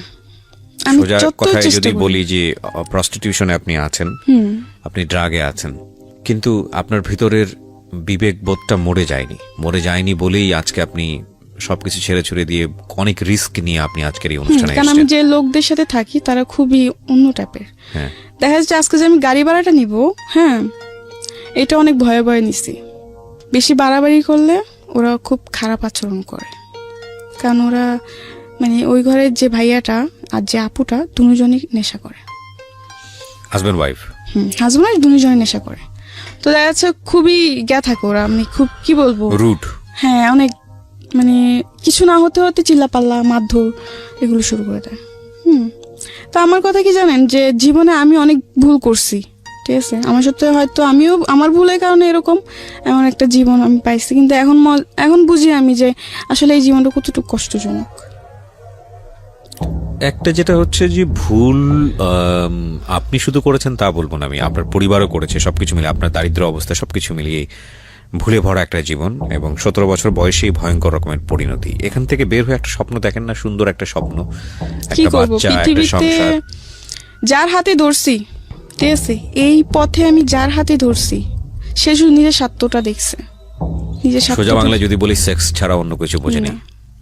আমি একটু কনক্লুশনে আসতে চাই প্রিয় শ্রোতা। অবশ্যই ভয়াবহ রকমের ভাবে ভিকটিম যাদেরকে নিয়ে গণমাধ্যমে তেমন একটা কথা হয় না, এবং আপনারা দেখেছেন যে আমি সবসময় এদেরকে প্রিভিলেজ দেই বলার জন্যে। আমাদের সমাজে যখন একটা দুর্ঘটনা ঘটে, মেয়েদের দিকে আঙ্গুলটা অনেক চওড়া করে আমরা তুলি, ধরে নিই তারই দোষ। চলন বলন, সাজ পোশাক, লাইফস্টাইল সবকিছু থেকেই ঘরের মধ্যে কোনো একটা সমস্যা, মেয়েদের দিকেই আমাদের আঙ্গুলটা চলে যায়। এটা আমাদের সামাজিক পুরুষতান্ত্রিক সমাজের অন্যতম একটা দোষ আমি বলি। এবং আমরা যত শিক্ষাই নিই না কেন, যত উচ্চ শিক্ষাই নিই না কেন, আমরা কেন জানি আমাদের এই পরিবার থেকে পাওয়া, সমাজ থেকে পাওয়া এই শিক্ষা থেকে সহজে বের হতে পারি না, যে কারণে নারীরা বিভিন্নভাবে নির্যাতিত হয়, ঘরের মধ্যে হয়, ঘরের বাইরে হয়। এবং এটা এমন না যে আমি আপনাকে উপদেশ দিচ্ছি, এমন না যে আমি সাধু বাবা, বা এমন না যে আপনি যারা শুনছেন আপনার জীবনে এটা ঘটেনি। বিষয়টা এরকম না। বিষয়টা হচ্ছে এটা আমাদের সামাজিক বাস্তবতা, এটা কম বেশি সবার জীবনেই আছে। কিন্তু আমি আসলে এই সব বোধের বাইরে থেকে আজকের এই গল্পে একটা জায়গায় একটু থিত হতে চাই, একটা জায়গায় একটু ভাবতে চাই, এবং এই ভাবনার জায়গাটা স্প্রেড করতে চাই সকল অপরাধী মানুষের জন্য, সকল ভুল করা মানুষের জন্য, কিংবা যারা ভুল করেনি তাদের জন্য। সেটা হচ্ছে, দেখুন, একজন মানুষ যে ড্রাগ নিচ্ছে, যে জানে যে কাজগুলো অন্যায় হচ্ছে, তারপরও তার মধ্যে বোধ বেঁচে থাকে। বোধ বেঁচে থাকে এই কারণে যে সে ওখান থেকে এস্কেপ করতে চায়, সেখান থেকে ফিরে আসতে চায়, সে একটু হলেও নিঃশ্বাস নিতে চায়। একটা মানুষের মধ্যে যতক্ষণ বোধ বেঁচে থাকে, ওই মানুষের মনুষ্যত্ব মরে না, ওই মানুষের সম্ভাবনা মরে না। এবং এটা আমি বিশ্বাস করি মনে প্রাণে যে প্রতিটি মানুষই সম্ভাবনাময়। কারণ কেবলমাত্র পাগল যে, উন্মাদ যে, বদ্ধ উন্মাদ, তার ভিতরে বোধ মরে যায়। এছাড়া প্রত্যেকটা মানুষের মধ্যেই কম বেশি বোধ জেগে থাকে। যে মানুষটি খারাপ কাজ করে, যে মানুষটি অন্যায় কাজ করে, যে মানুষটি ভুল করে, আপনি যদি সেই ভুলের পেছনের ব্যাকগ্রাউন্ডটা জানেন, আপনি যদি এই অন্যায়ের পেছনের ব্যাকগ্রাউন্ডটা জানেন, আপনি যদি অপরাধের পেছনের ব্যাকগ্রাউন্ডটা জানেন, তাহলে তাৎক্ষণিক ওই অপরাধী মানুষের প্রতি যে আপনার যে প্রতিক্রিয়া, সেটা অনেকটাই চেঞ্জ হবে বা চেঞ্জ হতে বাধ্য। আমি এই কথা এই কারণে বলছি, সোশ্যাল মিডিয়াতে আমরা সবাই অ্যাক্টিভ। আপনারা যারা শুনছেন, আমি ধরে নিচ্ছি 90% মানুষেরই ফেসবুক অ্যাকাউন্ট আছে। কিছুদিন আগে আমি এরকম একটা চিত্র দেখলাম যে পাবলিক প্লেসে রাত 2টো বা 3টার দিকে, হয়তো ফেসবুকে খুঁজলে আপনি পাবেন ভিডিওর মধ্যে। এটা আমি আমার বিশ্ববিদ্যালয় জীবনেও একবার এরকম দেখেছিলাম, আমি মেনশন করবো না কোন এরিয়াতে দেখেছিলাম, বাট এটা কম বেশি সবার চোখেই পড়ে। 2 থেকে 3টার দিকে বা 4টার দিকে যখন রাস্তাগুলো ফাঁকা হয়ে যায়, বিশেষ করে এক শ্রেণীর পেশাজীবী মানুষ, একেবারে নিম্নবিত্ত পর্যায়ের পেশাজীবী মানুষ, আমি সবাই যে করেন এরকম না, এবং আমি কিছু দেখেছি ওপেন রাস্তাতে এই ধরনের একটা সিচুয়েশন। এবং আমি জানি না এই ধরনের গল্প আমি কখনো বলেছিলাম কেন। আমার মনে আছে আমি বিশ্ববিদ্যালয়ে যখন পড়ি, রাতের বেলা অনেক রাতে কোনো একটা কাজে, আমি তখন ডিবেট সংগঠনের সঙ্গে থাকতাম, সম্ভবত ডিবেটিং সোসাইটির কোনো একটা ইলেকশন চলছিল, যে কারণে আমরা অনেক রাত পর্যন্ত ক্যাম্পেইন করে ফিরছিলাম। তো রাত 2টো বা 3টার দিকে, আমি আমার নিজের জীবনের অভিজ্ঞতার কথা বলছি, রাত 2টো বা 3টার দিকে হঠাৎ করে দেখলাম, আমরা 3জন বন্ধু ছিলাম রিক্সাতে, এবং আরেকজন বিখ্যাত আরজে ছিল আমার সঙ্গে ওই সময়টাতে, খুব বিখ্যাত আরজে, এবং বাংলাদেশের মোস্ট পপুলার আরজের মধ্যে সে একটা সময় মানে লিড পপুলার আরজে ছিল। এখনো সে রেডিওতে কাজ করে, আমি নামটা মেনশন করছি না। সো আমার ওই ফ্রেন্ড এবং আরেকজন বন্ধু ছিল, এখন ও জানি না ও কোথায় আছে। তো আমরা 3জন ফিরছি, একজন হচ্ছে রিক্সার ওপরের দিকে তোলা, মানে দুজন আমরা পাশাপাশি বসা, ও হচ্ছে হুডের ওপরে বসা। তো হঠাৎ করে ও দেখলাম রিক্সাওয়ালাকে সিগন্যাল দিল, দাঁড়ালো। আমি বুঝিনি কি হচ্ছে, ও দেখলাম যে তড়িঘড়ি করে নামলো, কোমর থেকে বেল্টটা খুললো। আমরা 3জনই বিশ্ববিদ্যালয়ের ছাত্র, এবং সেই সময় নামে বেল্টটা খুললো। খোলার পরে আমি যেটা দেখলাম, মানে সপাং করে বাড়ি দিচ্ছে। সিচুয়েশনটা খুবই অপ্রীতিকর অবস্থার মধ্যে ছিল, বিকজ এখানে একটা রিক্সা দাঁড় করানো, রিক্সার সাইডে রাস্তার ফুটপাতের উপরে এই কাজটা হচ্ছে। রিক্সাওয়ালা উপরে অবস্থায় ছিলেন, ভদ্রমহিলা নিচে ছিলেন, এবং বিলিভ করবেন না, আমি এক্সাম্পলটা এভাবে দিচ্ছি জাস্ট বিকজ অফ সিচুয়েশনটা বোঝানোর জন্য আপনাদেরকে। আমি বিকজ আমাদের সমাজে এটা খুব হয় একটা প্রাণীর প্রতি, কিন্তু আমি এটা মেনশন এভাবে করছি জাস্ট সিচুয়েশনটা বোঝানোর জন্য। অনেক সময় দেখবেন যে কুকুরকে যদি আমরা খুব জোরে বাড়ি মারি, কুকুর যে ঘেউটা করে ওঠে না, একদম হৃদয় বিদারক, মানে দুটো মানুষের মধ্য থেকে এরকম হৃদয় বিদারক, আই ডিডন্ট মেনশন বা আমি রেফার লাইক দে আর ডগ, নো, আমি সেটা বলছি না। আমি বলছি এটা যে তাদের আর্তচিৎকারটা এতটা ভয়ানক ছিল, এবং যে দিকে পারে দৌড়। আমি আমার জীবনে দেখাটা এরকম একটা প্রথম দৃশ্য। ও একটু পরে দেখলাম যে চোখ লাল করে ফিরে আসলো। ও এসে বলছে যে এরা বিশ্ববিদ্যালয়ের পরিবেশ নষ্ট করে ফেলছে, এদেরকে তো কঠিন শাস্তি দেওয়া উচিত। তো আমি আমার ওই বিখ্যাত আরজে যে বন্ধু ছিল, সে পাশেই বসেছিল, সে চুপ করে গেল, আমিও চুপ করে থাকলাম। ঠিক 2 থেকে 3 মিনিট পর আমাদের কারোর কোনো কথা নাই। তো ওই সময় আমার ওই ফ্রেন্ডটা ভোরের কাগজ পত্রিকায় কাজ করতো, পাশাপাশি জব, জার্নালিজম ডিপার্টমেন্টে পড়তো। তো আমি জানি না, মানে তোর সাথে তোমার তুই তুকারি সম্পর্ক, তুই যদি শুনে থাকিস তুই হয়তো রিকল করতে পারবি, অথবা ভুলেও গেছিস। তো অনেকদিন যাবত যোগাযোগ নাই। তো বাই দ্য ওয়ে, ও আলটিমেটলি ওই যে গায়ে হাত তুলেছে তাকে বলছে যে তুমি নেক্সট টাইম কখনো আর এই কাজটা করবা না, আমার সামনে তো করবাই না, এবং নেক্সট টাইম আর কখনো করবো না। আমি দেখলাম মুহূর্তের মধ্যে ওর চোখটা লাল হয়ে গেছে এবং চোখের পানি ছলছল করছে। আমি বললাম কেন, মানে ওকে সিচুয়েশনটা আমাকে বল, মানে তুই একটা কাজ ঘটালি, আর একটা হচ্ছে যে মানে তোর এই অ্যাডভাইসটা কেন? তো বললো আমি আমার জীবনে একটা মেয়ের ইন্টারভিউ নিয়েছিলাম, সে ছিল সর্দারনি, এবং এইসবের শর্ট দেননি, এবং তার একটা ইন্টারভিউ নিয়েছিলাম আমি, এবং আমি জানি ব্যাকগ্রাউন্ডটা কি। আমি ব্যাকগ্রাউন্ডটা জানি বলেই আমি যখন ওই কাজটা করেছে তখন আমার এই গল্পটা মনে পড়ে গেছে। সো তুমি যদি এরকম ব্যাকগ্রাউন্ডটা জানো কোনো মানুষের, তুমি কখনো ওদের সাথে খারাপ আচরণ করতে পারবে না। আমি ডেফিনেটলি বলতেছি যে এই ধরনের ওপেন জায়গাতে এই কাজটা করা ঠিক হয়নি, কিন্তু কোনো অপরাধ তো অপরাধী, অন্যায় তো অন্যায়, সেটার তো একটা অ্যাঙ্গেল থাকবেই। কিন্তু অন্যায়ের শাস্তি যেন আরেকটা অপরাধ না হয়, অন্যায়ের শাস্তি যেন আরেকটা ভুল না হয়। কারণ আমি বারবারই একটা কথা বলি, জেল বলেন, ফাঁসি বলেন, জুলুম বলেন, এগুলো পৃথিবীর আদি থেকে আছে। এগুলো যদি আমাদের সমস্যার সমাধান করে দিত, হ্যাঁ ডেফিনেটলি এগুলো না থাকলে হয়তো সমাজের মধ্যে অনাচার বাড়তো, আমি অবশ্যই এটা বলতেছি। সামাজিক শেপ থাকতো না, অন্যায় অবিচার বেড়ে যেত, অফকোর্স আমি এগ্রি করি। কিন্তু এগুলোই যদি সমস্যার সমাধান করে দিতে পারতো, সমস্যা যদি একেবারে নির্মূল করে দিতে পারতো, তাহলে পৃথিবীর আদি থেকে যে জেল আছে সেই জেলের এতদিন প্রয়োজন থাকে কিভাবে? সেগুলো তো সমস্যার সমাধান হয়ে যাওয়ার কথা। মানুষ সভ্য হয় না কেন? এত এত শিক্ষা আমরা নিচ্ছি, এত আধুনিক হচ্ছি, সভ্য হয় না কেন? মানে আমি আমার জাস্ট পার্সোনাল থটগুলো আপনাদের সঙ্গে শেয়ার করছি, কারণ এগুলো আসলে কখনোই আমার কাছে মনে হয়, এটা আমার ব্যক্তিগত opinion, it's not a solution. কোনো মানুষকে শাস্তি দেয়া, ভুলের বিনিময়ে মারাত্মক শাস্তি দেয়া, অন্যায় দেয়া, ভাবে তাকে জোর করে শাস্তি দেয়া, এটা সলিউশন না। বরং সে অপরাধ কেন করে, তার এই যে ক্ষুদ্র বিবেকটা যেটা ঘুমন্ত অবস্থায় আছে, সেটাকে আরো বড় করে জাগিয়ে দেয়া, এমনভাবে জ্বালিয়ে দেওয়া তার মধ্যে, যাতে সে আর কখনোই অপরাধের দিকে না যায়। এবং একটা মানুষকে, যখন একটা মানুষ ভুল করে, অন্যায় করে, সেই মানুষটাকে শাস্তি দিয়ে, ভয়ানক রকমভাবে শাস্তি দিয়ে কখনোই তার বিবেককে জাগানো যায় না। এটা আমার বিলিফ। সো আজকের এই এপিসোড